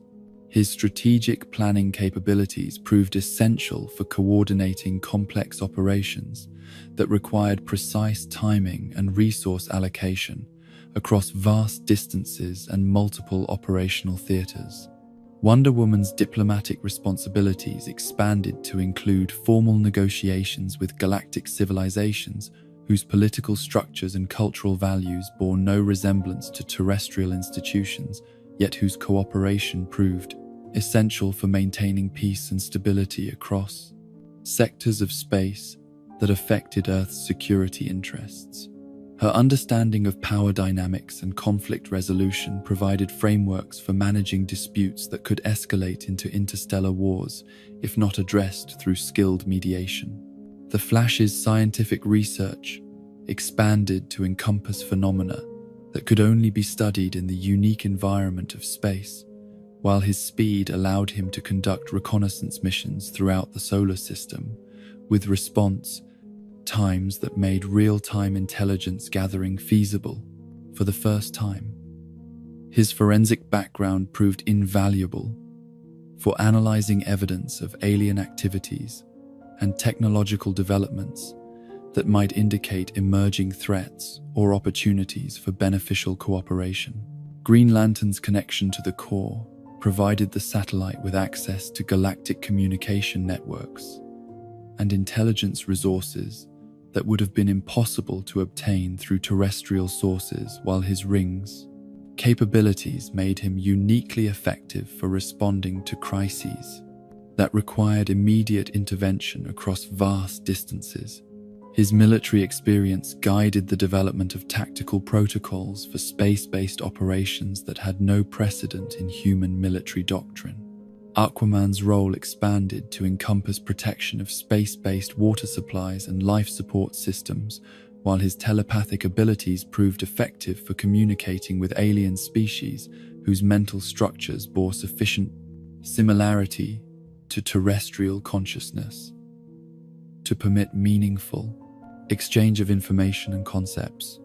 His understanding of ecological relationships provided insights into the complex interdependencies that governed galactic civilization and the potential consequences of disrupting established patterns through military intervention or technological assistance. The Martian Manhunter's shape-shifting abilities made him uniquely effective for diplomatic missions that required direct cultural interaction with alien species whose physical forms and social structures differed dramatically from human norms, while his telepathic powers provided intelligence-gathering capabilities that conventional reconnaissance methods could never achieve. His status as refugee and adopted citizen of Earth gave him unique perspectives on the challenges faced by beings caught between multiple worlds and competing loyalties. The first major test of their satellite-based operations came through the escape of Kryptonian criminals from the Phantom Zone, a dimensional prison whose security protocols had been compromised by cosmic phenomena that Earth's defenders had been uniquely positioned to detect and analyze. The emergence of beings whose power levels equaled or exceeded Superman's own capabilities presented challenges that could not be addressed through conventional tactical approaches or standard operational procedures. General Zod's emergence as leader of the escaped criminals represented more than mere criminal activity or personal vendetta, but rather a fundamental challenge to the principles that had guided Superman's integration into human society. Zod's military background and authoritarian philosophy offered alternative approaches to using Kryptonian abilities that emphasized conquest and domination rather than service and protection, creating ideological conflicts that transcended simple hero-villain dynamics. The Phantom criminals' advanced understanding of Kryptonian technology and their intimate knowledge of Superman's psychological vulnerabilities enabled them to devise strategies that exploited weaknesses that terrestrial opponents had never suspected or been capable of targeting. Effectively, their ability to match Superman's physical capabilities while operating without moral restraints created tactical situations that required unprecedented levels of coordination and strategic thinking from all team members.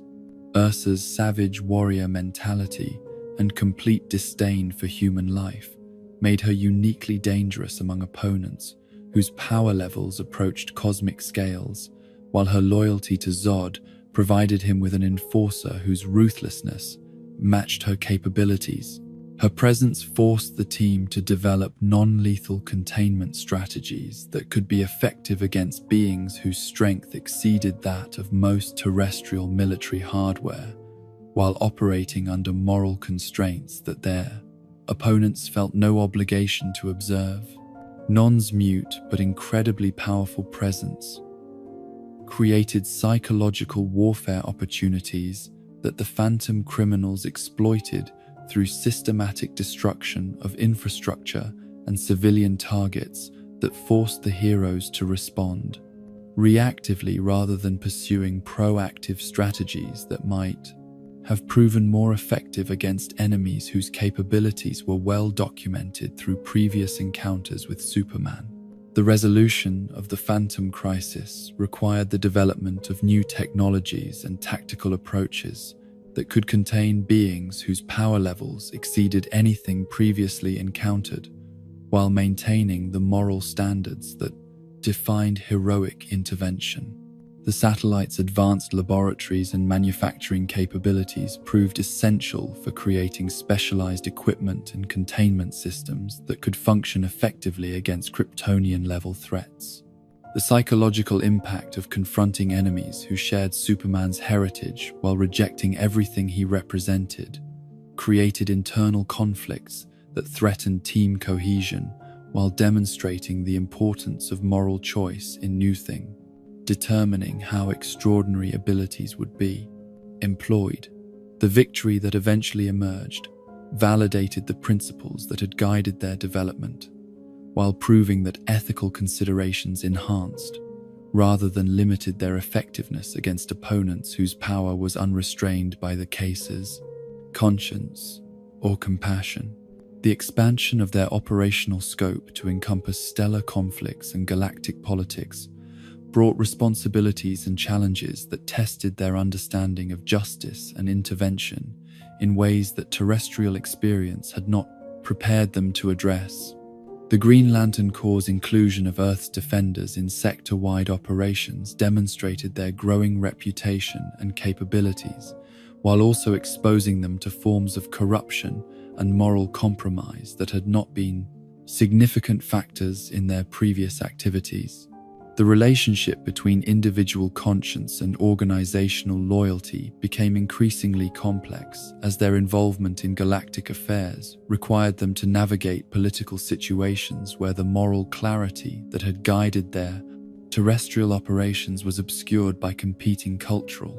values and strategic considerations that transcended simple right versus wrong distinctions. The Corps' military structure and authoritarian decision-making processes created tensions with their commitment to democratic principles and individual responsibility that required careful navigation to maintain both effectiveness and integrity. The stellar engineering projects that they encountered during these operations revealed forms of technology and strategic thinking that operated on scales exceeding planetary concerns, while demonstrating the potential consequences of unrestrained power exercised without adequate moral guidance. The destruction of entire star systems for strategic advantage or resource acquisition represented forms of evil that challenged their understanding of the relationship between means and ends, while requiring responses that could prevent such atrocities without becoming complicit in equally questionable activities. The discovery of civilizations whose development had been guided by principles fundamentally different from those that had shaped human evolution provided insights into alternative approaches to consciousness, society, and the use of advanced capabilities that had profound implications for understanding the nature of heroism and moral responsibility. The team's interactions with these alien cultures tested their ability to maintain their core values, while adapting their methods to accommodate different perspectives on individual rights, collective welfare, and the proper relationship between power and authority. The Detroit era represented a fundamental transition in the team's composition and operational philosophy,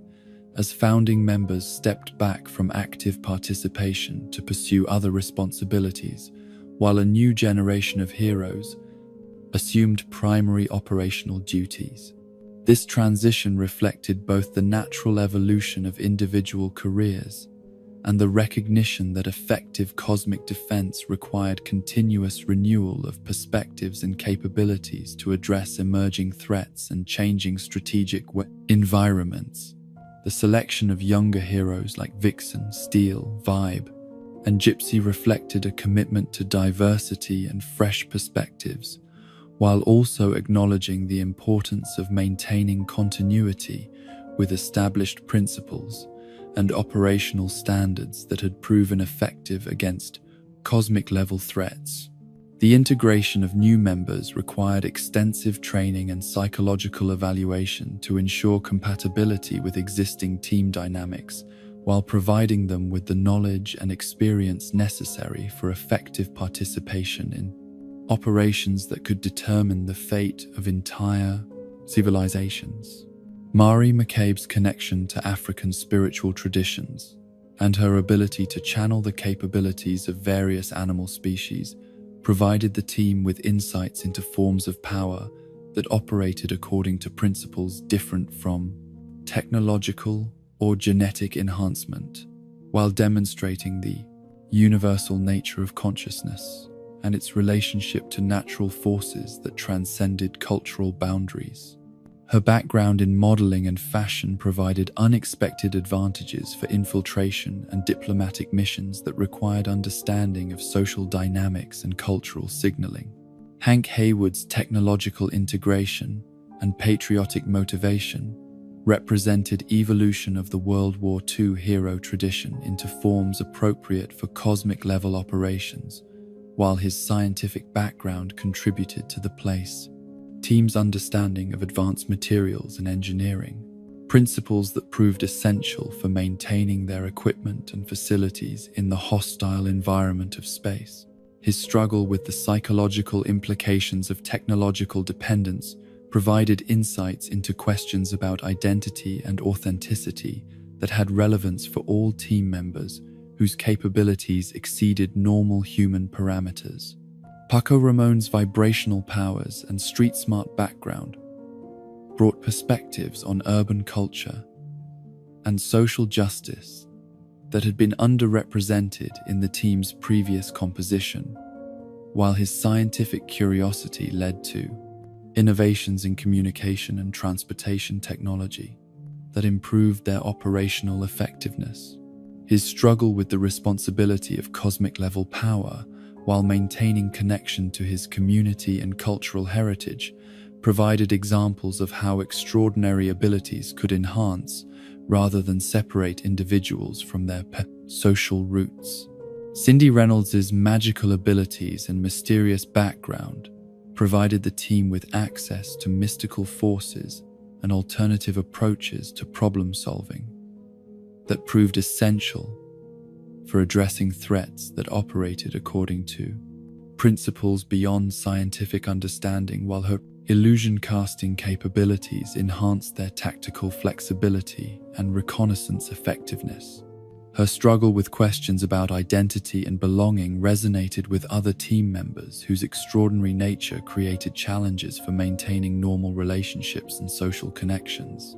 The mentorship relationships that developed between experienced and junior team members reflected the organization's commitment to continuity and knowledge transfer, while also providing opportunities for established heroes to gain new perspectives on their mission and methods through interaction with individuals whose backgrounds and worldviews differed significantly from their own experiences.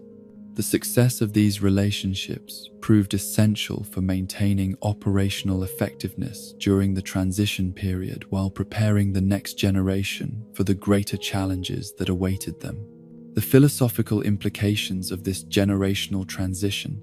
extended beyond mere operational considerations to encompass questions about legacy, responsibility, and the proper relationship between individual achievement and collective mission that had relevance for understanding the nature of heroism itself. The older generation's willingness to step back and allow younger heroes to assume primary responsibility demonstrated commitment to principles that transcended personal recognition, while the younger hero's dedication to maintaining established standards proved that the organization's values could survive changes in personnel and leadership. The challenges faced during this transition period tested every aspect of the team's institutional culture and operational capabilities, while demonstrating both the strengths and vulnerabilities of their approach to cosmic defense. The reduced experience levels and different perspectives of the newer members created opportunities for innovation and fresh approaches to familiar problems, while also increasing the risk of tactical errors and strategic miscalculations that could have catastrophic consequences for planetary security. The resolution of these challenges required the development of new training protocols and support systems that could accelerate the development of junior members, while maintaining operational readiness against threats that allowed no margin for error or extended learning periods. The satellite's advanced simulation systems and comprehensive databases proved essential for providing realistic training scenarios that could prepare new heroes for the psychological and tactical challenges they would face during actual cosmic-level operations. The success of the Detroit era in maintaining Earth's security, while integrating new perspectives and capabilities into established operational frameworks, demonstrated the resilience and adaptability of the principles that had guided the organization since its inception. The lessons learned during this period would prove invaluable for future transitions and expansions, while establishing precedents for leadership development and knowledge transfer that would serve the organization for generations to come. The growing recognition that their responsibilities encompassed not merely crisis response but also proactive prevention and long-term strategic planning led to expanded intelligence gathering operations and diplomatic initiatives that sought to address potential threats before they could develop into active conflicts requiring military intervention. The satellite's advanced sensor arrays and communication systems enabled monitoring of activities throughout local galactic sectors while maintaining the surveillance capabilities necessary for early warning of emerging dangers. The establishment of formal relationships with galactic law enforcement agencies and diplomatic institutions provided frameworks for cooperation and information sharing that enhanced their effectiveness while ensuring that their activities remained consistent with broader efforts to maintain peace and stability across civilizations, whose development levels and strategic interests varied enormously. These relationships required careful navigation of political sensitivities and jurisdictional boundaries while maintaining the independence necessary for effective moral leadership. The expansion of their mission scope to encompass education and cultural exchange reflected recognition that lasting security required more than military deterrence and crisis response, but rather the development of shared values and mutual understanding that could prevent conflicts from arising through improved communication and cooperation between diverse civilizations. The satellite served as hosting facility for diplomatic conferences and cultural exchange programs that brought together representatives from worlds whose development had proceeded along entirely different evolutionary and technological paths. The establishment of Earth as a neutral ground for galactic diplomacy reflected both the planet's unique position as a world protected by indigenous champions and its inhabitants' relative inexperience with interstellar politics that made them valuable mediators in disputes between civilizations whose ancient rivalries and competing interests might otherwise prevent productive negotiation. The hero's reputation for moral integrity and effective problem-solving made them trusted facilitators for discussions that could determine the peace or war across entire sectors of space. The success of these expanded activities demonstrated that heroism could encompass far more than combat effectiveness and crisis response, while proving that the principles that had guided their development remained relevant and effective when applied to challenges that exceeded anything their founders had envisioned when they first united to face the threat of alien conquest. Their evolution from planetary defenders into cosmic peacekeepers represented the natural maturation of their mission and capabilities, while maintaining the moral foundation that had made their initial success possible. The satellite era had demonstrated that Earth's defenders could evolve their capabilities and scope of operations to match the expanding nature of threats that emerged from a universe filled with hostile intelligences and cosmic forces beyond terrestrial comprehension. Yet, as the 1980s drew to a close, and new decades beckoned with promises of technological advancement and social evolution,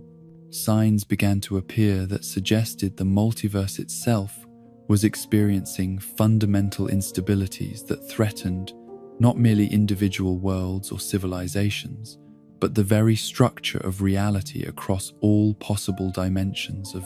existence. The first indications of these approaching catastrophes manifested as subtle alterations in the quantum foam that underlay the fabric of space and time, fluctuations so minute that only the most sensitive instruments could detect them,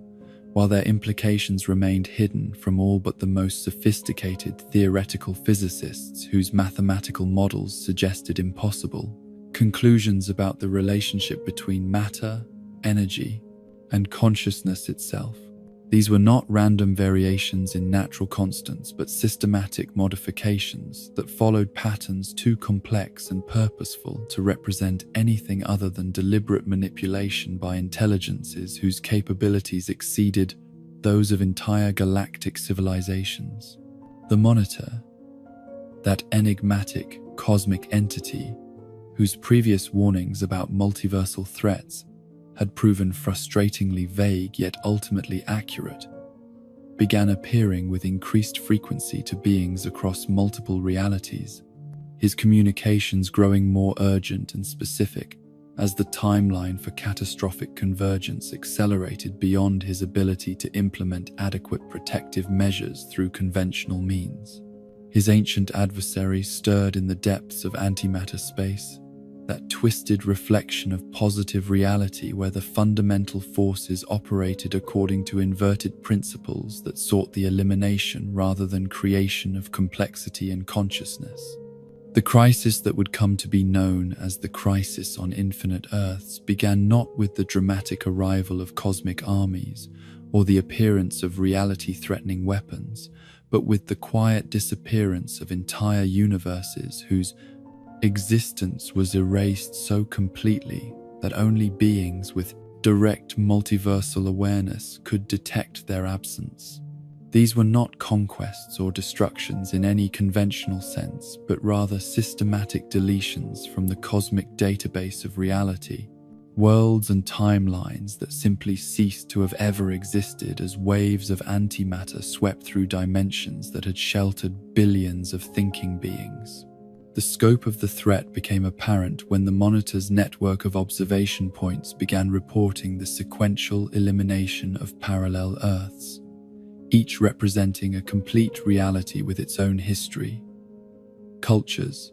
and populations that were being reduced to nothingness by forces that operated beyond the reach of conventional physics or military response. Earth 3, home of the crime syndicate whose earlier encounters with the Justice League had revealed the existence of parallel dimensions, became one of the first casualties as antimatter waves swept through its reality matrix and left behind only empty space where an entire universe had once flourished. The heroes of the remaining Earths found themselves facing challenges that exceeded anything in their previous experience,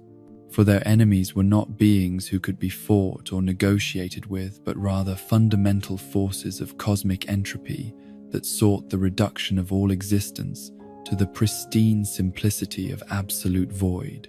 The antimatter waves that preceded the shadow demons represented more than mere destruction. They embodied the philosophical opposite of everything that consciousness had achieved through billions of years of evolution and development. Superman's confrontation with these cosmic forces revealed the limitations of even Kryptonian power when applied against enemies whose nature transcended the physical laws that governed normal reality. His strength, speed, and invulnerability proved meaningless against adversaries who could simply erase the dimensional framework that supported his existence, while his moral clarity provided no guidance for engaging opponents whose elimination would itself constitute a form of universal genocide. Batman's analytical mind struggled to comprehend enemies whose strategies operated according to principles that inverted every assumption about cause and effect, tactical planning, and the relationship between means and ends that had guided his previous development of countermeasures against seemingly impossible threats. His contingency plans proved useless against adversaries whose capabilities included the power to retroactively eliminate the timelines in which those plans had been conceived and implemented. Wonder Woman's warrior training provided frameworks for understanding cosmic conflict, yet her divine heritage offered no protection against forces that could unmake the very gods from whom her powers derived, while her diplomatic skills proved irrelevant when applied to entities whose existence was predicated upon the elimination of all possible subjects for negotiation or compromise. The Flash's connection to the Speed Force revealed its role as one of the fundamental constants that maintained multiversal stability, while demonstrating that even forces that transcended individual realities could be threatened by antimatter manipulation of the basic principles that governed existence across all possible dimensions. His scientific understanding helped him comprehend the mathematical elegance of the destruction, even as his moral conviction rejected its philosophical implications. Green Lantern's ring constructs could temporarily slow the advance of antimatter waves, yet his connection to the Guardians of the Universe provided access to ancient records that documented previous multiversal crises whose resolution had required sacrifices that challenged every principle of individual worth and collective responsibility that had guided the development of galactic civilization.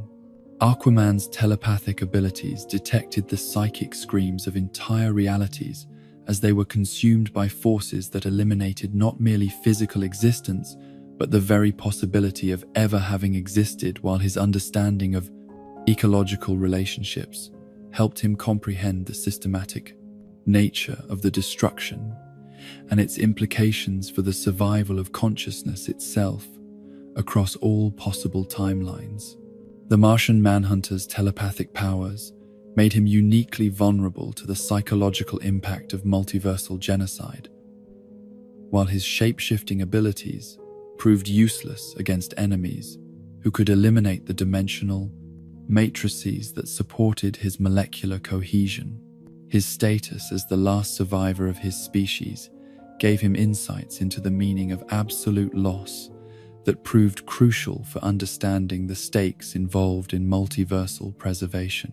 The recruitment of heroes and villains from across the remaining realities created unprecedented alliances that transcended traditional moral categories, as beings who had spent lifetimes in opposition found themselves united against enemies whose victory would eliminate all possible futures, regardless of their ethical orientations. The philosophical implications of cooperation between heroes and villains challenged fundamental assumptions about the nature of good and evil, while demonstrating that survival itself could serve as a unifying principle that transcended individual moral commitments. Lex Luthor's scientific genius and vast resources proved invaluable for developing technologies that could function across multiple realities, while his intimate knowledge of Superman's capabilities helped coordinate strategies that took advantage of Kryptonian abilities in ways that individual heroes had never considered. His transformation from enemy into ally represented a temporary suspension rather than abandonment of his personal vendetta, yet his effectiveness demonstrated that intellect and determination could serve constructive purposes when properly motivated by existential necessity. The Joker's unpredictable nature and complete disregard for conventional logic made him uniquely effective against shadow demons, whose tactics were based upon fear and psychological manipulation. Yet his participation in multiversal defense operations required constant supervision by heroes who understood that his cooperation remained contingent upon his personal amusement, rather than genuine commitment to preserving existence. Brainiac's vast computational abilities and multiversal databases provided crucial intelligence about antimatter phenomena and potential countermeasures, while his collection of miniaturized civilizations offered examples of preservation technologies that might be scaled up to protect entire realities. His android nature made him partially immune to the psychological weapons employed by shadow demons, while his lack of emotions allowed him to calculate sacrifice ratios and acceptable loss percentages without the moral constraints that paralyzed more compassionate defenders. The Monitor's desperate gambit of recruiting champions from across the multiverse revealed both the scope of the crisis and the inadequacy of conventional heroic responses when confronted with enemies whose power operated on truly cosmic scales. His ancient conflict with the Anti-Monitor had escalated beyond personal vendetta into a fundamental struggle between creation and destruction, order and entropy, the complexity of existence, and the simplicity of absolute void. The towers that the Monitor constructed across multiple realities served as anchor points that could slow the advance of antimatter waves while providing staging areas for coordinated defensive operations that required precise timing across dimensional boundaries. These technological marvels represented the culmination of scientific development that spanned millions of years, yet their effectiveness remained limited by the fundamental nature of the forces they opposed. The sacrifice of Supergirl during the assault on the Anti-Monitor's fortress represented more than the loss of an individual hero, but rather the recognition that victory against cosmic-level threats might require the ultimate payment from beings whose power approached the levels of their enemies. Her death served as both tactical achievement and symbolic statement about the price of preserving existence against forces that sought its complete elimination. Barry Allen's sacrifice during the destruction of the Anti-Monitor's antimatter cannon demonstrated that even beings whose connection to fundamental forces gave them near immortality were not exempt from the ultimate price that cosmic conflicts demanded from their participants. His integration with the Speed Force during the moment of his death prevented the cannon from eliminating all positive matter realities, while establishing precedents for the kinds of choices that cosmic defenders might be required to make. The merging of the surviving Earths into a single reality represented both victory and loss, preserving the essence of multiple timelines, while eliminating the infinite diversity that had made the multiverse a repository of unlimited possibility and creative potential. The new unified Earth contained elements from multiple realities, yet lacked the vast scope for experimentation and alternative development that parallel dimensions had provided for countless eons. The psychological impact of these changes on surviving heroes challenged their understanding of identity, continuity, and the meaning of individual existence in ways that would require years or decades to fully process and integrate. Beings who retained memories of multiple realities found themselves living in a world where their personal histories had been altered or eliminated, while others discovered that their most cherished relationships and achievements had been retroactively modified by forces beyond their comprehension or control. Superman's memories of multiple versions of his life created internal conflicts about which experiences were authentic and which relationships held genuine meaning, when all had been shaped by cosmic forces that operated beyond individual choice or consent. His commitment to truth and justice remained constant, yet the foundation for these principles had been fundamentally altered by changes in his personal history and the elimination of alternative timelines that had contained different versions of his moral development. Batman's contingency plans and strategic frameworks required complete revision to account for a reality where previous assumptions about cause and effect had been modified by multiversal restructuring, while his detective methods needed adaptation for investigating crimes and mysteries in a world where evidence might have been altered by cosmic forces rather than individual actors. Wonder Woman's diplomatic relationships and cultural connections had been transformed by changes that affected not merely personal relationships, but the entire history of Amazonian civilization and its interactions with the broader world. While her warrior training required adaptation to conflicts that might involve enemies whose nature had been altered by reality restructuring, the Flash's connection to the Speed Force had been fundamentally changed by Barry Allen's sacrifice and integration with cosmic forces, creating new responsibilities and capabilities that exceeded his previous understanding, while requiring him to navigate relationships with forces that operated beyond individual consciousness or conventional moral frameworks. Green Lantern's ring responded to alterations in universal structure that affected the fundamental constants that governed its operation, while his connection to the core required renegotiation of relationships with Guardians whose own understanding of reality had been challenged by multiversal restructuring. Aquaman's telepathic connection to marine life revealed changes in the psychological patterns of ocean-dwelling creatures that reflected broader alterations in the relationship between consciousness and physical reality, while his role as ruler required navigation of political situations that had been transformed by historical changes beyond conventional understanding. The Martian Manhunter's shape-shifting abilities operated according to principles that had been modified by reality, restructuring, while his telepathic powers detected psychological patterns in other beings that reflected the complex relationship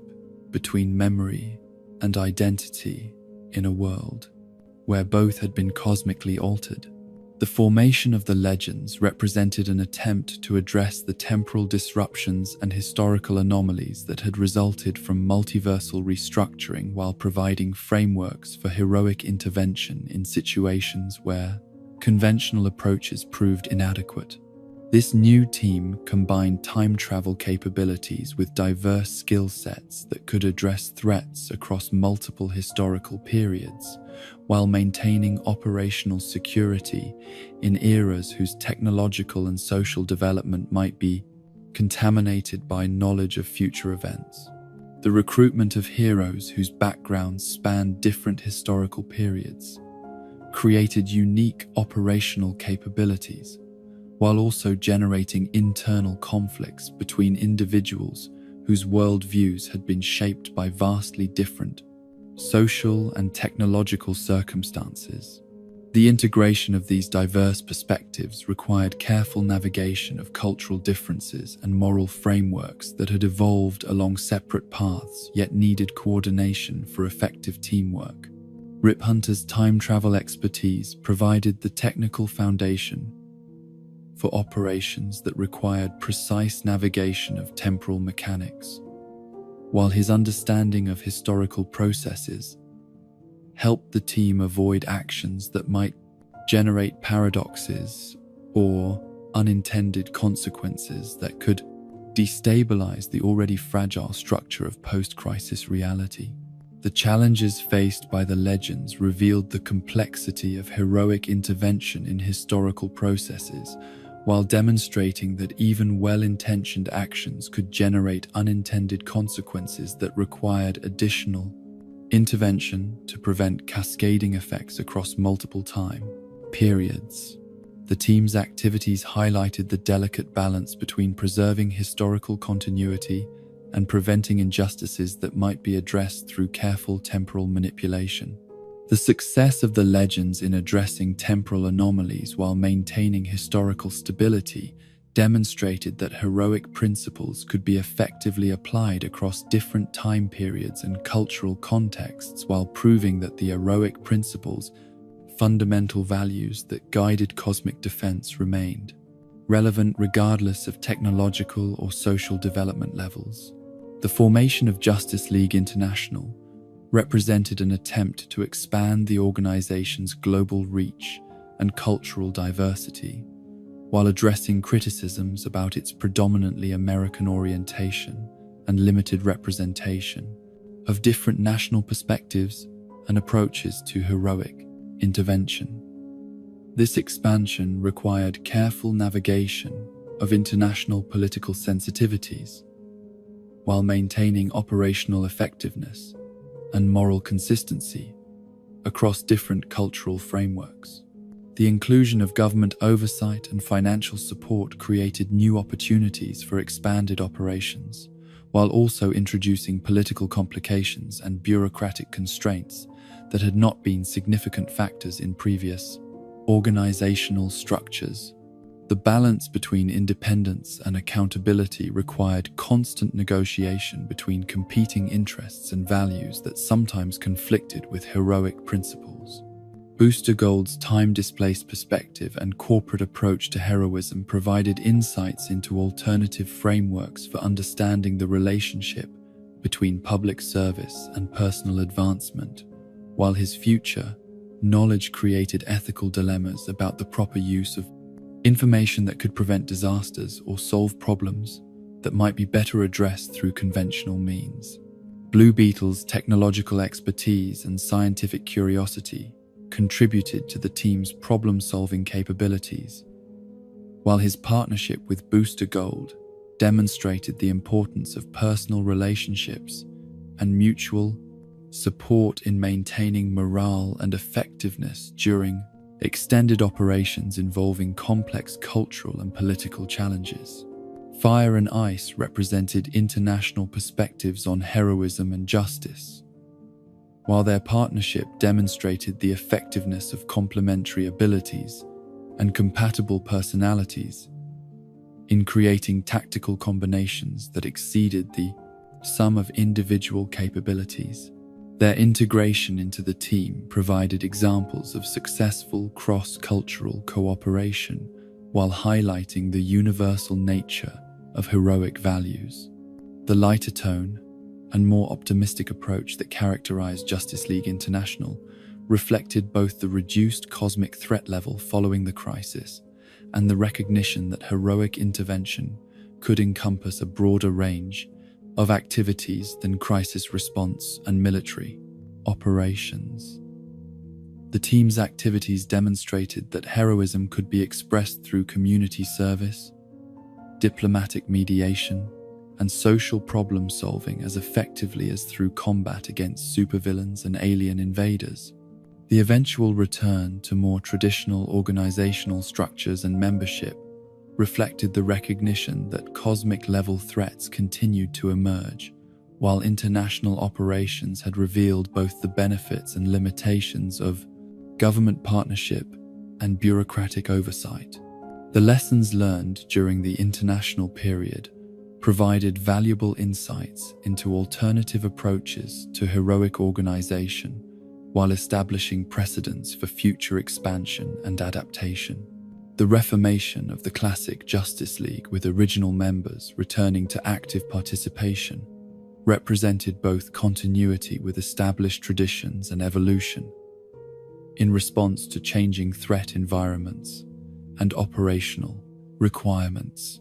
The combination of experienced leadership with fresh perspectives created optimal conditions for addressing challenges that required both tactical innovation and institutional memory.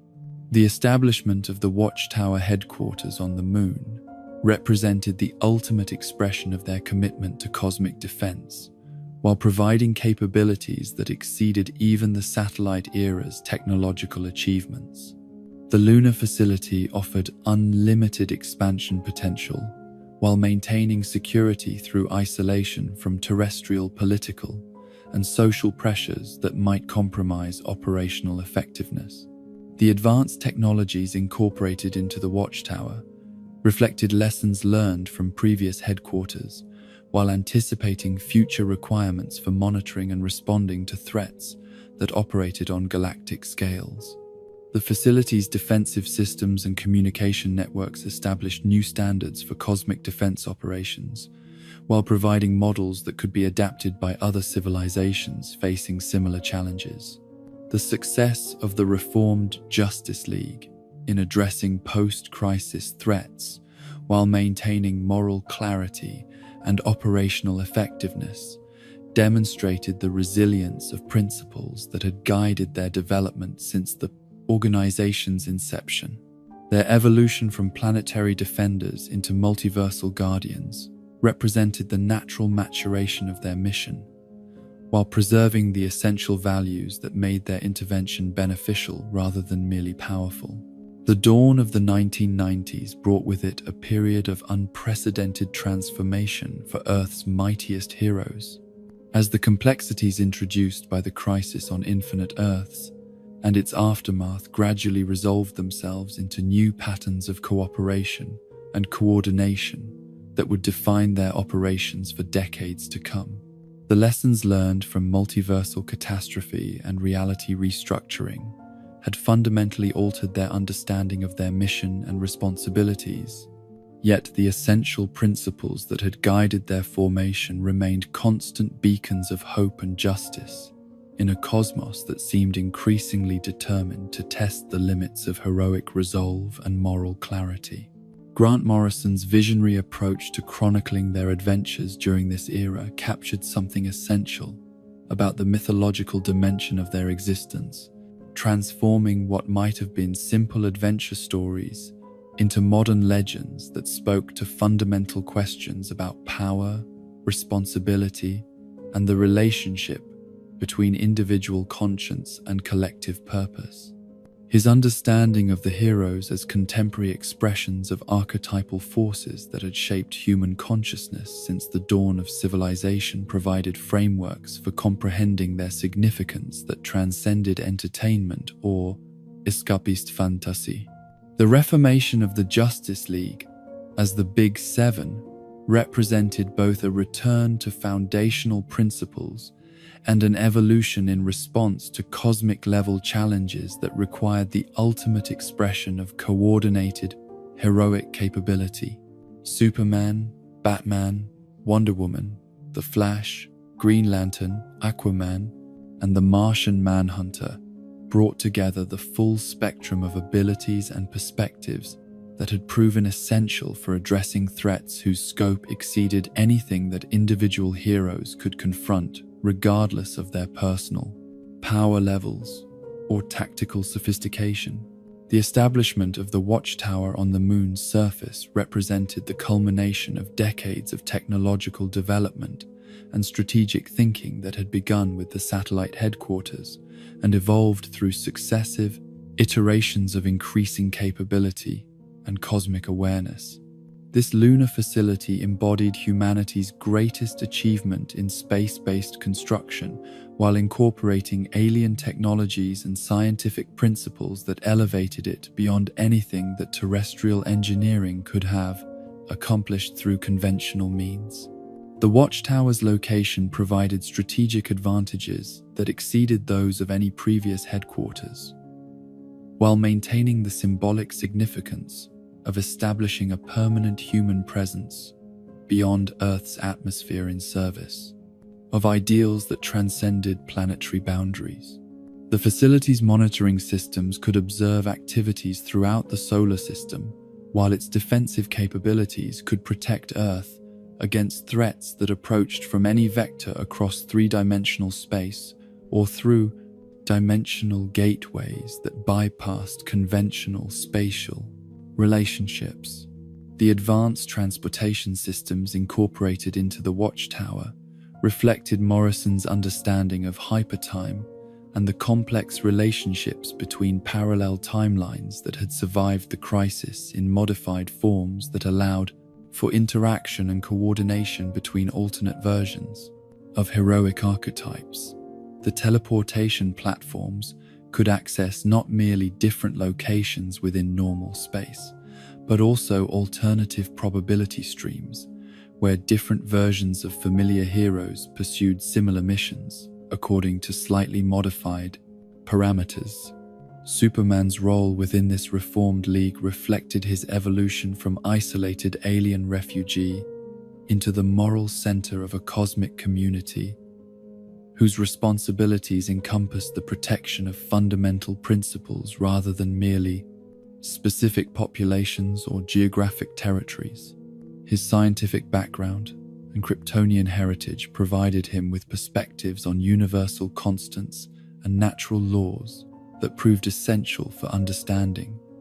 threats that operated on scales exceeding planetary or even stellar concerns. The psychological complexity that Morrison brought to Superman's characterization revealed the profound loneliness that accompanied his unique position as mediator between human and cosmic perspectives, while demonstrating that even beings of extraordinary capability required the support and understanding of peers who shared similar burdens and responsibilities. His relationships with other League members provided him with the emotional foundation necessary for maintaining moral clarity under pressures that might have overwhelmed individual conscience. Batman's participation in cosmic-level operations required him to adapt his methodical approach to crime fighting and strategic planning to challenges that operated according to principles that exceeded the scope of terrestrial detective work or conventional military tactics. His analytical mind proved capable of comprehending alien psychology and multi-dimensional physics, while his dedication to preparation and contingency planning remained effective even when applied to enemies whose capabilities bordered on omnipotence. The apparent contradiction between Batman's street-level origins and his effectiveness in cosmic conflicts was resolved through recognition that the fundamental principles of investigation, analysis, and strategic thinking that guided his approach to crime fighting were universal constants that remained valid regardless of the scale or nature of the problems they were applied to address. His refusal to be intimidated by superior power or incomprehensible capabilities made him uniquely valuable for missions that required direct confrontation with entities that other heroes might find psychologically overwhelming. Wonder Woman's diplomatic background and warrior training provided the League with capabilities that proved essential for navigating the complex political and cultural relationships that governed interactions between advanced civilizations whose development had proceeded along paths entirely different from terrestrial experience. Her understanding of power dynamics and conflict resolution enabled her to serve as mediator in disputes that could escalate into interstellar wars, if not addressed through skilled negotiation and cultural sensitivity. The mythological dimensions of Wonder Woman's heritage connected the League to forces and entities that operated according to principles predating scientific understanding, while remaining relevant to contemporary challenges involving the relationship between consciousness and reality. Her access to divine knowledge and magical capabilities provided alternative approaches to problem solving that proved invaluable when conventional methods failed against enemies whose nature transcended physical laws or logical analysis. The Flash's connection to the Speed Force revealed its role as one of the fundamental constants that maintained stability across multiple realities, while providing him with capabilities that exceeded simple velocity enhancement to encompass time travel, dimensional access, and manipulation of probability streams that allowed for tactical advantages that conventional physics could not explain or predict. His scientific background helped him understand and communicate the theoretical principles that governed these abilities, while his moral clarity ensured that such power remained in service of protective rather than exploitative purposes. The exploration of hypertime concepts through Flash's adventures revealed the complex relationships between parallel timelines and alternate realities that had survived the crisis in modified forms, creating opportunities for cooperation and coordination between different versions of heroic archetypes, while also introducing dangers associated with temporal paradoxes and causality violations that could destabilize the already fragile structure of post-crisis reality. Green Lantern's ring constructs and connection to the core provided the League with access to galactic intelligence networks and advanced technologies, while his military background contributed strategic frameworks for coordinating operations across vast distances and multiple theaters of engagement. His willpower-based abilities demonstrated the fundamental importance of moral conviction and psychological strength in determining the effectiveness of cosmic-level heroic intervention. The relationship between individual will and universal forces that governed Green Lantern's powers reflected broader themes about the importance of personal choice and moral commitment in shaping the outcome of conflicts between order and chaos, creation and destruction, hope and despair that defined the cosmic environment within which the League operated. His effectiveness depended not merely on his personal courage, but on his ability to inspire similar dedication in allies whose own capabilities might be enhanced through exposure to his example. Aquaman's telepathic abilities and command of oceanic environments provided the League with capabilities that proved essential for addressing threats that originated from or operated within Earth's vast water systems, while his experience as ruler of Atlantis contributed diplomatic and leadership skills that complemented Wonder Woman's approaches to international and interspecies cooperation. His dual loyalty to surface and oceanic civilizations made him uniquely effective as mediator between different environmental and cultural perspectives. The expansion of Aquaman's role to encompass protection of all aquatic environments throughout the solar system reflected the recognition that Earth's defenders had responsibilities extending beyond their homeworld to include other bodies of water that might harbor life or serve as staging areas for hostile forces seeking to establish footholds within the solar system's defensive perimeter. The Martian Manhunter's telepathic powers and shape-shifting abilities made him uniquely effective for intelligence gathering and infiltration missions that required direct interaction with alien cultures whose psychology, social structures differed dramatically from human norms, while his experience as refugee and adopted citizen provided him with insights into questions of identity and belonging that proved relevant for understanding the motivations of other displaced beings. The psychological burden that John Johns carried as the sole survivor of his species gave him unique empathy for other beings who had lost everything, while demonstrating that such losses could be transformed into strengths that enhanced rather than diminished one's capacity for service and protection. His dedication to his adopted homeworld and chosen family provided examples of how extraordinary capabilities could be directed toward healing and growth rather than revenge or despair. The Tower of Babel incident represented perhaps the most significant internal crisis the League had faced since their formation, as the revelation that Batman had developed comprehensive contingency plans for neutralizing his teammates' abilities in case they ever posed threats to innocent populations created philosophical and emotional conflicts that challenged the foundation of trust upon which their collaboration depended. Ra's al Ghul's theft and implementation of these contingency plans demonstrated how preparations designed to protect society from potential abuse of power could themselves become weapons in the hands of enemies who understood the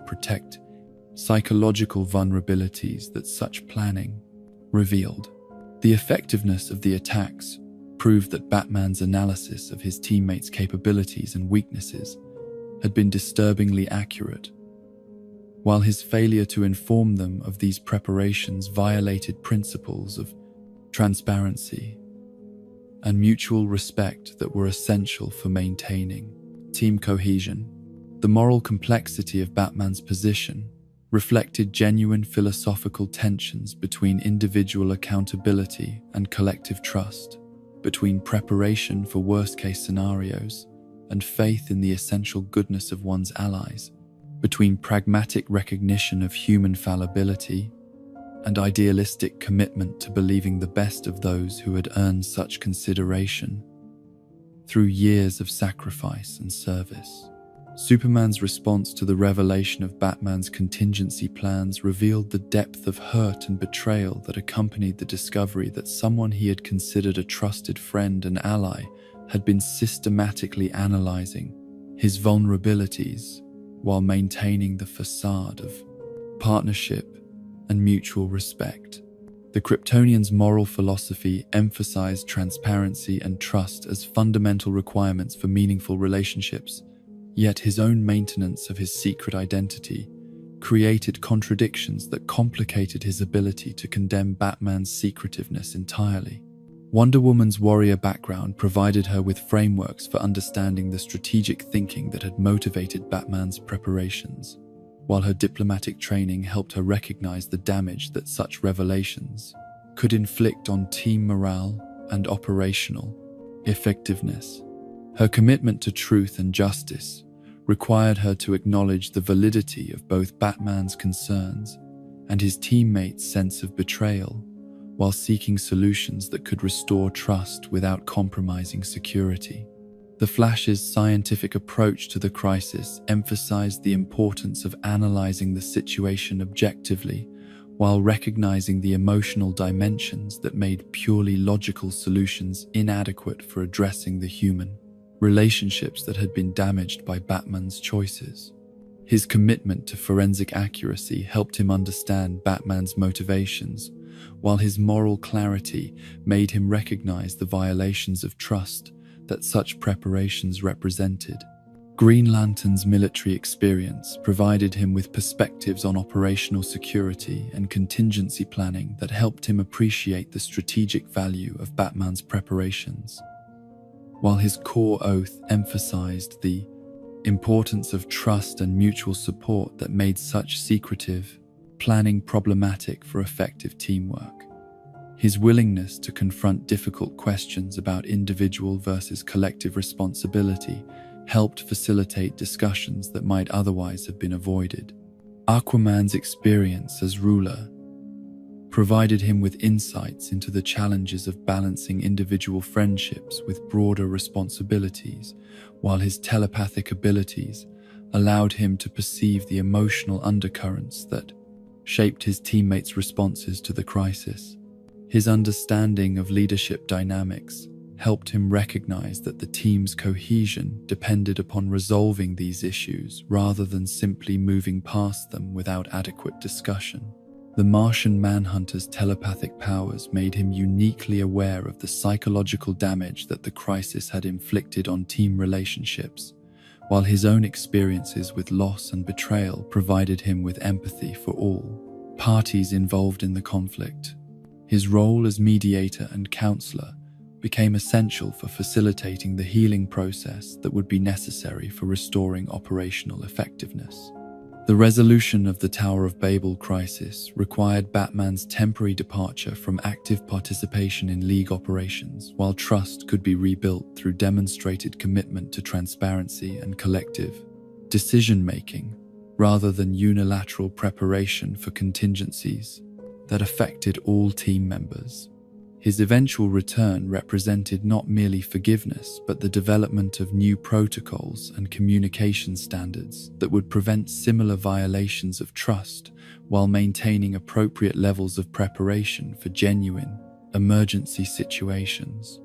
The Obsidian Age storyline revealed the deep historical roots of conflict between order and chaos that extended far beyond contemporary heroic activities to encompass struggles that had shaped human civilization since its earliest development. The ancient sorcerers who had once threatened to plunge the world into magical darkness represented forces that had been temporarily defeated but never eliminated, requiring constant vigilance and occasional direct intervention to prevent their resurgence. The Justice League's displacement in time during their battle with these ancient enemies created opportunities for character development and relationship building that would not have been possible under normal operational circumstances, while also demonstrating the importance of legacy and inspiration in maintaining heroic traditions across generational changes. The temporary roster that replaced them during their absence proved that the principles and training methods they had developed could be successfully transmitted to new heroes who shared their commitment to justice and protection. The magical nature of the Obsidian Age conflicts required the League to expand their understanding of threats beyond scientific and technological categories to encompass supernatural forces that operated according to principles that challenged conventional approaches to problem solving and strategic planning. The integration of magical capabilities and perspectives into their operational framework enhanced their effectiveness while also creating new vulnerabilities and complications that required careful management. The relationship between magic and science that emerged from these conflicts revealed that both represented different approaches to understanding and manipulating fundamental forces rather than incompatible worldviews that could not coexist within the same operational framework. The heroes' ability to adapt their methods and expand their conceptual boundaries proved essential for addressing threats that transcended traditional categories while maintaining their core values and principles. The Infinite Crisis represented a return to multiversal-scale threats that tested everything the League had learned about cooperation, sacrifice, and the defense of reality itself against forces that sought to impose alternative visions of existence through manipulation of fundamental constants and historical processes. Alexander Luther's reality-altering schemes demonstrated that intelligence and scientific capability could be directed toward destructive purposes that exceeded anything that conventional villainy could achieve through simple applications of superior power or tactical skill. The revelation that multiple Earths and alternate timelines continued to exist in modified forms following the original crisis created opportunities for cooperation and coordination between different versions of heroic archetypes, while also introducing new forms of confusion and conflict about identity, continuity, and the meaning of individual existence in a multiverse where multiple versions of the same person might pursue similar missions according to different moral frameworks or strategic approaches.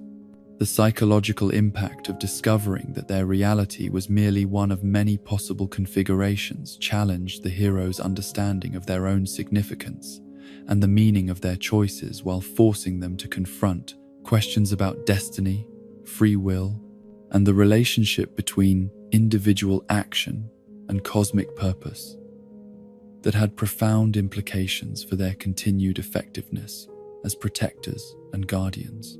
Superman's encounter with alternate versions of himself revealed both the consistency of his core values across different realities and the variations in approach and emphasis that reflected different environmental and cultural influences on his development.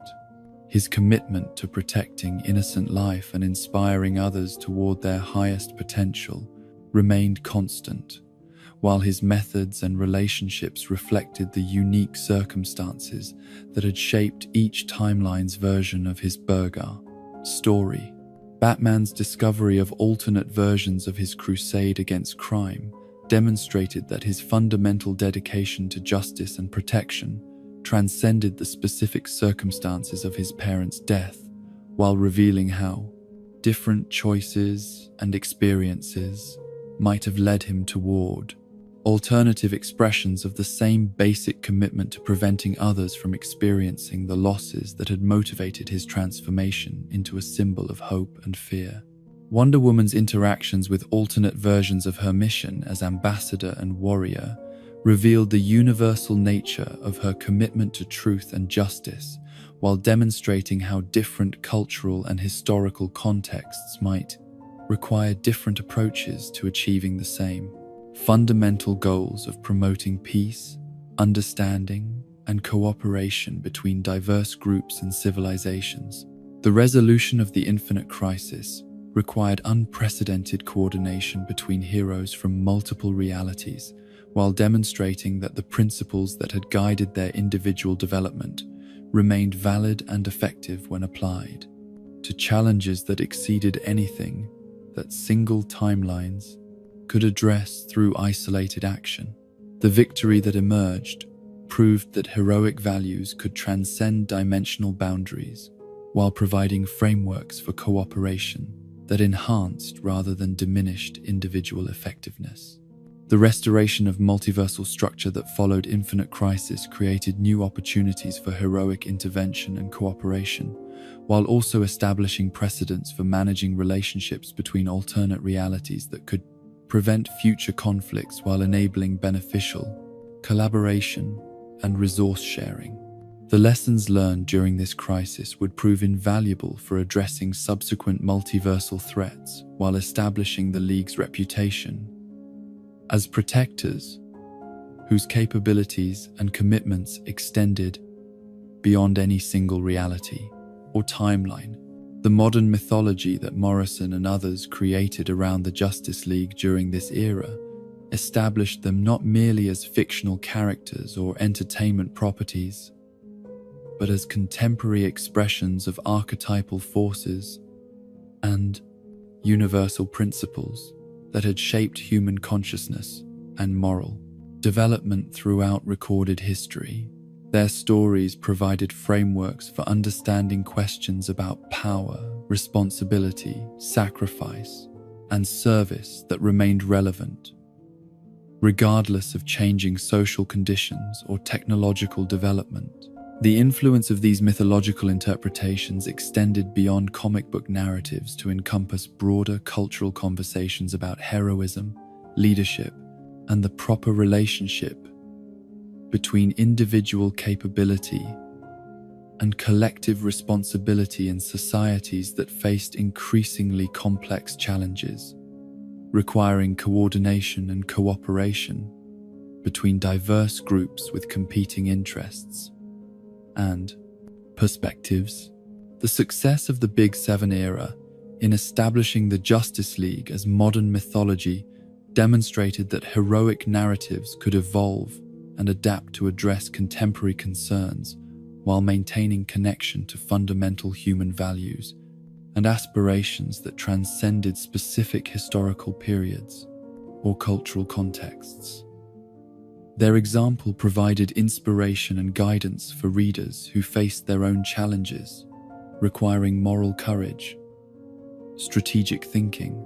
and commitment to principles that extended beyond personal advantage or immediate gratification. The legacy of this period in Justice League history would influence subsequent interpretations and adaptations of these characters, while establishing standards for heroic storytelling that emphasize psychological depth, moral complexity, and cosmic significance that elevated superhero narratives beyond simple adventure stories into explorations of fundamental questions about the nature and purpose of conscious existence in a universe filled with both wonder and terror. The dawn of the 21st century brought with it challenges that transcended every previous category of threat the Justice League had encountered, as cosmic forces that had slumbered since the universe's birth began to stir with malevolent purpose that encompassed not merely the conquest or destruction of individual worlds, but the fundamental corruption of existence itself. These were adversaries whose very nature challenged the basic assumptions upon which heroic intervention was predicated, entities whose power derived not from advanced technology or evolutionary development,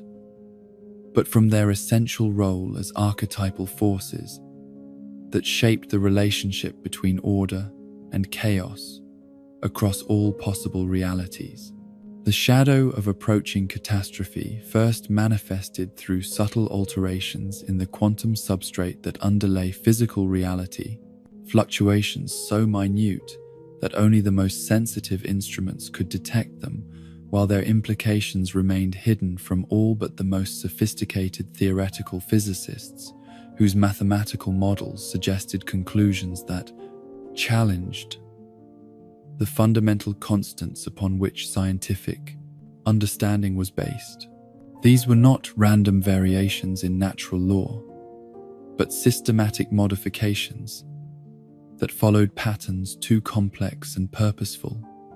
to represent anything other than deliberate manipulation by intelligences whose capabilities exceeded those of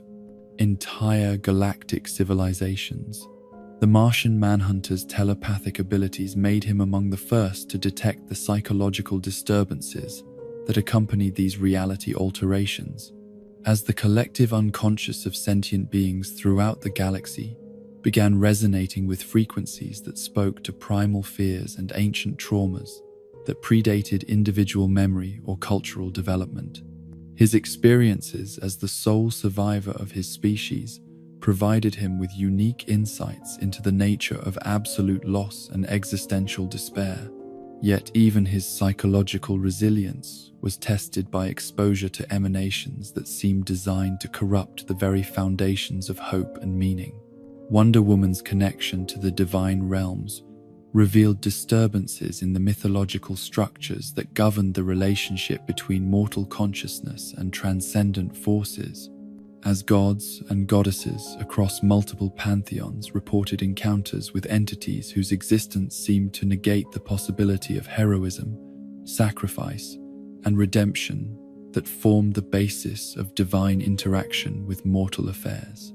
Her training as both warrior and diplomat provided her with frameworks for understanding conflicts between cosmic principles. Yet this emerging threat operated according to rules that inverted every assumption about the proper relationship between power and responsibility. The first concrete manifestation of this ultimate evil emerged through the person of Darkseid, whose conquest of the anti-life equation during previous conflicts had been merely preparation for a campaign of psychological warfare that would make physical conquest unnecessary by eliminating the conceptual foundations upon which resistance was based. The equation itself represented more than mere mathematical formula, but rather a fundamental proof that individual existence was meaningless, that consciousness was a cosmic accident, and that the proper response to this revelation was absolute submission to superior authority that could relieve beings of the burden of choice and responsibility. Yet even Darkseid's mastery of anti-life proved insufficient for the ultimate victory he sought, as his implementation of the equation's power revealed that its corruption of consciousness operated through mechanisms that required willing participation from its victims, forcing him to develop increasingly sophisticated methods of psychological manipulation that could overcome the natural resistance that heroic principles provided against philosophical nihilism and existential despair. The corruption that began to spread through Earth's population manifested not as obvious mind control or supernatural possession, but as gradual erosion of hope, purpose, and faith in the possibility that individual actions could make meaningful differences in addressing the challenges that faced civilization. Citizens who had previously supported heroic intervention began questioning whether such efforts were ultimately futile attempts to postpone inevitable disasters rather than genuine solutions to systemic problems that exceeded human capability to address through conventional means. Superman found himself confronting not merely external enemies whose power challenged his physical capabilities, but internal doubts about the effectiveness and meaning of his mission that threatened to undermine the moral clarity that had guided his heroic career since its inception. The anti-life equation's influence operated by amplifying existing fears and uncertainties while providing logical frameworks that made despair and surrender seem like rational responses to overwhelming evidence of cosmic indifference to individual suffering and aspiration. The Kryptonian's scientific training helped him understand the mathematical elegance of the anti-life proof, while his moral convictions rejected its philosophical implications, creating internal conflicts that tested his psychological stability under pressures that exceeded anything he had previously experienced. His relationships with Lois Lane and other civilian connections became both sources of strength and vulnerabilities that could be exploited by enemies who understood that his dedication to protecting others made him susceptible to manipulation through threats to those he cherished most deeply. Batman's analytical mind proved both asset and liability when confronted with evidence that seemed to support anti-life's conclusions about the futility of individual effort and the inevitability of failure when finite beings attempted to address problems that exceeded their comprehension or capability. His extensive preparation and contingency planning had been predicated on the assumption that sufficient intelligence and resources could overcome any challenge.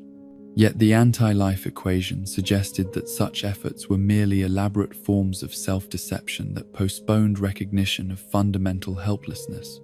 The psychological warfare that Darkseid employed against the Dark Knight exploited his trauma and guilt about his parents' death,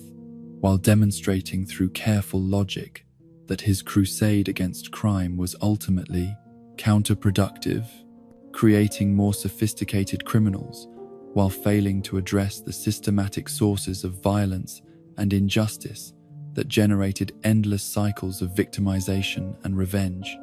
The equation's influence made these arguments seem not merely plausible, but obviously correct, forcing Batman to confront the possibility that his life's work had been an elaborate monument to his own psychological damage rather than genuine service to others. Wonder Woman's warrior training provided her with frameworks for understanding conflicts between cosmic principles, while her connection to divine truth offered some protection against the anti-life equation's logical structures. Yet, even she found herself questioning whether heroic intervention in mortal affairs was ultimately beneficial or merely interference that prevented beings from developing the strength and wisdom necessary for independent growth and development. The corruption that spread through Amazonian society reflected broader themes about the relationship between protection and empowerment, between preventing harm and fostering resilience, between serving others and enabling their dependency, that challenged fundamental assumptions about the proper role of superior beings in guiding and supporting those with lesser capabilities or fewer advantages. The Flash's connection to the Speed Force revealed its role as a fundamental constant that maintained stability across multiple realities, while demonstrating that even forces that transcended individual consciousness could be threatened by anti-life manipulation of the basic principles that governed existence across all possible dimensions. His scientific understanding helped him comprehend the theoretical foundations of the equation, while his moral clarity made him resist its philosophical implications. The revelation that the Speed Force itself could be corrupted by anti-life influence forced Barry Allen to confront questions about the nature of the power that enabled his heroic activities, while recognizing that even abilities that seemed inherently positive could be perverted toward destructive purposes when filtered through consciousness that had accepted nihilistic premises about the meaninglessness of existence and effort. Green Lantern's ring constructs began manifesting distortions that reflected his growing uncertainty about the value and effectiveness of willpower-based heroism, while his connection to the core provided access to reports from throughout the galaxy describing similar corruption of beings whose dedication to justice and protection had previously seemed absolute and unshakable. The systematic nature of this psychological assault suggested coordination by intelligence that understood the specific vulnerabilities of heroic consciousness. The Guardians of the Universe themselves began experiencing doubts about their billions of years of effort to maintain order and justice throughout their sectors of space, as anti-life influence made them question whether their interventions had actually improved conditions for the civilizations they protected, or merely created dependencies that prevented organic development of indigenous solutions to local problems and challenges. Aquaman's telepathic connection to marine life revealed widespread distress among ocean-dwelling creatures, as anti-life corruption spread through aquatic ecosystems while affecting the psychological balance that had maintained stability in undersea civilizations for thousands of years. His role as king required him to address not merely external threats, but internal doubts among his subjects about the value of maintaining their civilization against forces that seemed determined to prove its ultimate futility. The systematic nature of the corruption that affected both surface and oceanic populations suggested that anti-life's influence operated through mechanisms that transcended biological boundaries, while targeting the fundamental cognitive processes that enabled hope, purpose, and commitment to values that extended beyond immediate self-interest and survival. The Martian Manhunter's telepathic abilities made him uniquely vulnerable to anti-life influence, while also providing him with insights into the psychological mechanisms through which the corruption spread and the potential countermeasures that might prove effective against enemies whose weapons were logical arguments rather than physical force or technological superiority. His experience as the sole survivor of his species gave him profound understanding of loss and despair, while also demonstrating that such experiences could be transformed into sources of strength and compassion rather than justifications for surrender and nihilism. His connections with his adopted human family provided him with evidence that contradicted anti-life's fundamental premises about the meaninglessness of relationships and the futility of caring for others. The corruption of civilian populations created cascading effects that challenged every aspect of heroic intervention, while demonstrating how psychological warfare could achieve results that exceeded anything that conventional military assault could accomplish through applications of superior force or technological capability. Citizens who had previously supported heroic activities began viewing such efforts with suspicion and resentment, while expressing preferences for security and order over freedom and individual responsibility. The transformation of familiar faces into advocates for surrender and submission proved particularly devastating for heroes whose motivation had always been grounded in service to others and protection of values that transcended personal interest or advantage. The realization that their efforts to inspire and protect had apparently failed to create lasting change in the fundamental character of those they served forced each hero to confront questions about the effectiveness and meaning of their mission. Lois Lane's corruption represented perhaps the most personal and devastating blow to Superman's psychological stability, as the woman whose faith in his mission had sustained him through previous crises began advocating for acceptance of Darkseid's rule as the only rational response to evidence of humanity's incapacity for self-governance and moral development. Her arguments were presented with all the journalistic skill and logical reasoning that had made her an effective reporter and trusted advisor. The anti-life influence worked by taking genuine observations about human weakness and failure while amplifying them into universal principles that negated any possibility of growth, redemption, or positive change through individual or collective effort. The corrupted Lois presented compelling evidence of humanity's history of violence, environmental destruction, and systematic oppression, while arguing that such patterns proved the species was fundamentally flawed and incapable of improvement without external guidance and control. Commissioner Gordon's transformation from ally to advocate of authoritarian control demonstrated how anti-life corruption could pervert even the most dedicated public servants into supporters of systems that contradicted everything they had previously stood for, while providing them with logical frameworks that made such reversals seem like natural evolution rather than betrayal of fundamental principles. The corruption of law enforcement and government officials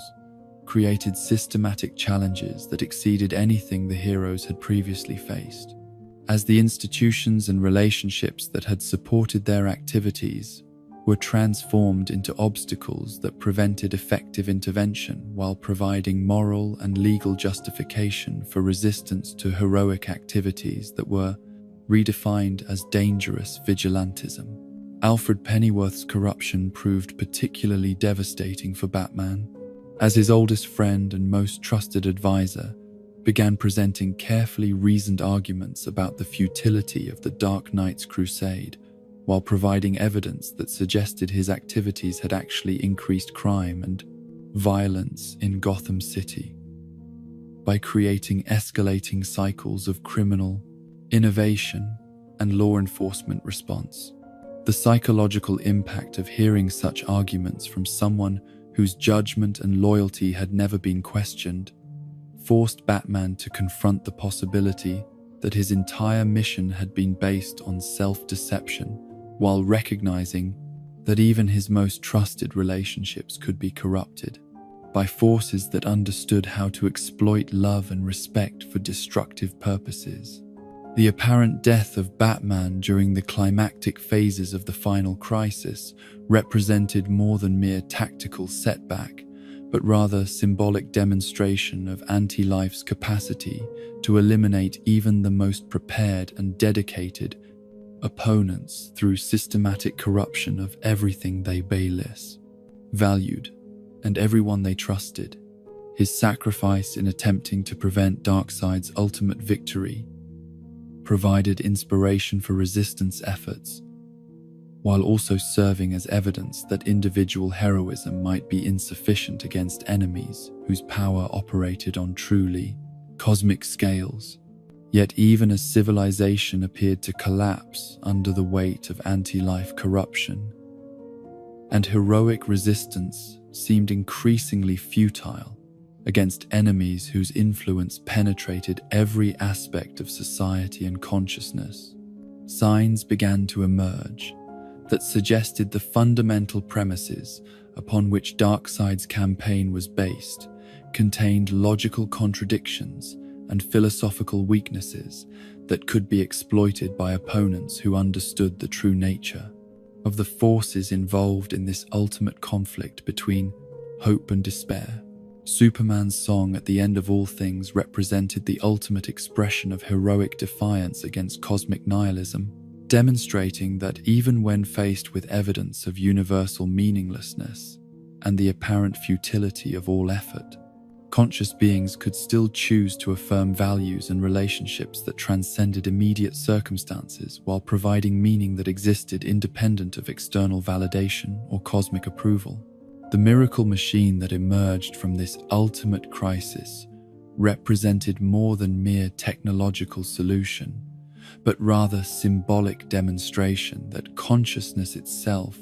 possessed creative capabilities that exceeded anything that anti-life philosophy could comprehend or predict, enabling the reconstruction of reality according to principles that affirmed, rather than negated, the significance of individual choice and moral commitment. The blackest night that followed revealed death itself as a force that could be corrupted and weaponized against life, while demonstrating that even the most fundamental natural processes could become enemies of consciousness and meaning, when manipulated by entities whose existence was predicated upon the elimination of hope and the systematic destruction of everything that made existence worthwhile rather than merely endurable. The Black Lantern Corps represented the ultimate perversion of heroic ideals, transforming fallen heroes and villains into weapons against everything they had once stood for, while demonstrating how even the most sacred memories and relationships could be corrupted into instruments of psychological warfare designed to break the will of those who continued to resist forces that sought the elimination of all independent thought and moral choice. The emotional spectrum that governed the various Lantern Corps revealed itself as a fundamental aspect of cosmic structure, while demonstrating that consciousness possessed inherent capabilities for resistance against nihilism through the divine cultivation and expression of feelings that affirmed rather than negated the value of existence and the possibility of positive change through individual and collective effort. The coalition of Lantern Corps that emerged to combat the Black Lantern threat demonstrated that cooperation between different approaches to heroic intervention could achieve results that exceeded anything that individual organizations could accomplish through isolated action, while proving that diversity of perspective and methodology enhanced rather than weakened overall effectiveness against enemies whose power seemed to exceed conventional understanding. Hal Jordan's role as leader of this unprecedented alliance tested his ability to coordinate between beings whose approaches to heroic intervention were based on fundamentally different emotional foundations, while maintaining focus on strategic objectives that required sacrifice and commitment. From participants whose motivations and methods often conflicted with traditional military protocols and hierarchical decision-making structures, the revelation that life itself possessed inherent capacities for resistance against death and meaninglessness provided philosophical foundations for continued heroic intervention, while demonstrating that consciousness was not merely accidental byproduct of physical processes, but rather fundamental aspect of cosmic structure that could influence the development of reality through expressions of will, and commitment that transcended individual mortality. The White Lantern power that emerged from the combination of all emotional spectrum energies represented the ultimate synthesis of heroic capabilities, while demonstrating that true strength derived not from single emotions or approaches, but from integration of diverse perspectives and methodologies into coherent frameworks that could address challenges requiring both analytical thinking and emotional commitment. The flashpoint that followed demonstrated how even well-intentioned attempts to correct past tragedies could generate unintended consequences that threatened to destabilize the entire structure of reality, while proving that acceptance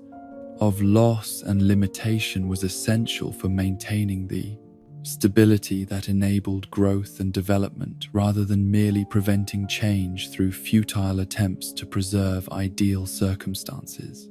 Barry Allen's decision to attempt saving his mother revealed the depth of his human connections, while demonstrating how personal grief could override the strategic thinking and moral clarity that normally guided heroic decision-making, creating opportunities for cosmic forces to exploit emotional vulnerabilities in ways that threatened consequences extending far beyond individual satisfaction or family relationships. The alternate timeline that resulted from this temporal intervention revealed how different choices and circumstances could generate entirely different approaches to heroic intervention, while demonstrating that fundamental values and principles remained constant across variations in historical development and individual experience that might otherwise seem to suggest complete relativism in moral judgment. The darker tone and more violent methods that characterized heroes in the Flashpoint timeline reflected the influence of different historical pressures and cultural circumstances, while revealing that heroic ideals required constant cultivation and reinforcement through positive examples and social support systems that might be absent in realities where different evolutionary pressures had shaped the development of civilization. The merging of multiple timeline elements into the New 52 reality represented both loss and renewal, eliminating certain relationships and historical developments, while creating opportunities for fresh approaches to familiar challenges that had become overly complicated through decades of accumulated continuity and interconnected storylines that sometimes obscured rather than illuminated fundamental themes. The rebirth that eventually emerged from these reality reconstructions demonstrated the resilience of heroic principles, while proving that essential values and relationships possessed inherent strength that could survive even systematic attempts to eliminate or modify them through cosmic-level intervention in the structure of reality itself. The restoration of hope and legacy that characterized the rebirth era reflected recognition that heroic narratives required both innovation and continuity, fresh perspectives and established traditions, individual expression, and collective commitment to principles that transcended personal preference or contemporary fashion in approaches to storytelling and character development. The integration of new members into classic roster configurations demonstrated that expansion of diversity and perspective could enhance rather than diminish the effectiveness of heroic cooperation, while proving that fundamental principles possessed universal relevance that could be expressed through different cultural backgrounds and personal experiences without losing their essential meaning or practical effectiveness. The endless cycle of threat and protection that defined the League's ongoing mission reflected the recognition that heroic intervention was not a temporary solution to problems that could be permanently resolved through sufficient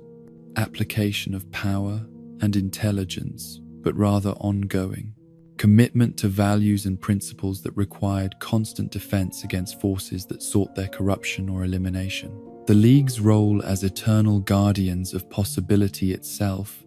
represented the ultimate evolution of their mission from planetary defenders into cosmic protectors, whose responsibilities encompassed not merely specific populations or geographic territories, but the fundamental structures that enabled consciousness, growth, and positive change throughout all possible realities and timeline configurations. Their success in maintaining hope and inspiration across generations of changing membership and evolving challenges demonstrated that heroic principles possessed inherent vitality that could adapt to new circumstances while preserving essential characteristics that made them valuable guides for beings seeking to use extraordinary capabilities in service of purposes larger than personal advantage or immediate gratification. And so concludes our journey through the endless chronicles of Earth's mightiest protectors, those titans who stand eternal watch over the innocent and hopeful. From their first uncertain alliance against alien invasion to their cosmic battles that reshaped the very nature of reality itself, we have witnessed how individual heroes became something greater than the sum of their parts. In their unity, they found strength beyond measure. In their diversity, wisdom beyond any single perspective. In their hope, power beyond any weapon or technology. The Justice League endures not because they are perfect, but because they represent the best aspirations of conscious beings everywhere. The desire to protect rather than exploit, to build rather than destroy, to inspire rather than intimidate. Their headquarters may move from cave to satellite to watchtower. Their roster may change with each generation, but their core mission remains constant: to stand as guardians against the darkness and as beacons of hope for all who dream of better tomorrows. Let their example guide your rest, keeper of dreams, and know that as long as there are those willing to stand for justice, the League's watch continues eternal, and hope itself remains unvanquished. Sleep now in the knowledge that heroes watch over the night, and that somewhere among the stars, champions gather still to face whatever challenges tomorrow may bring, to test the resolve of those who choose service over dominion, sacrifice over safety, and love over fear.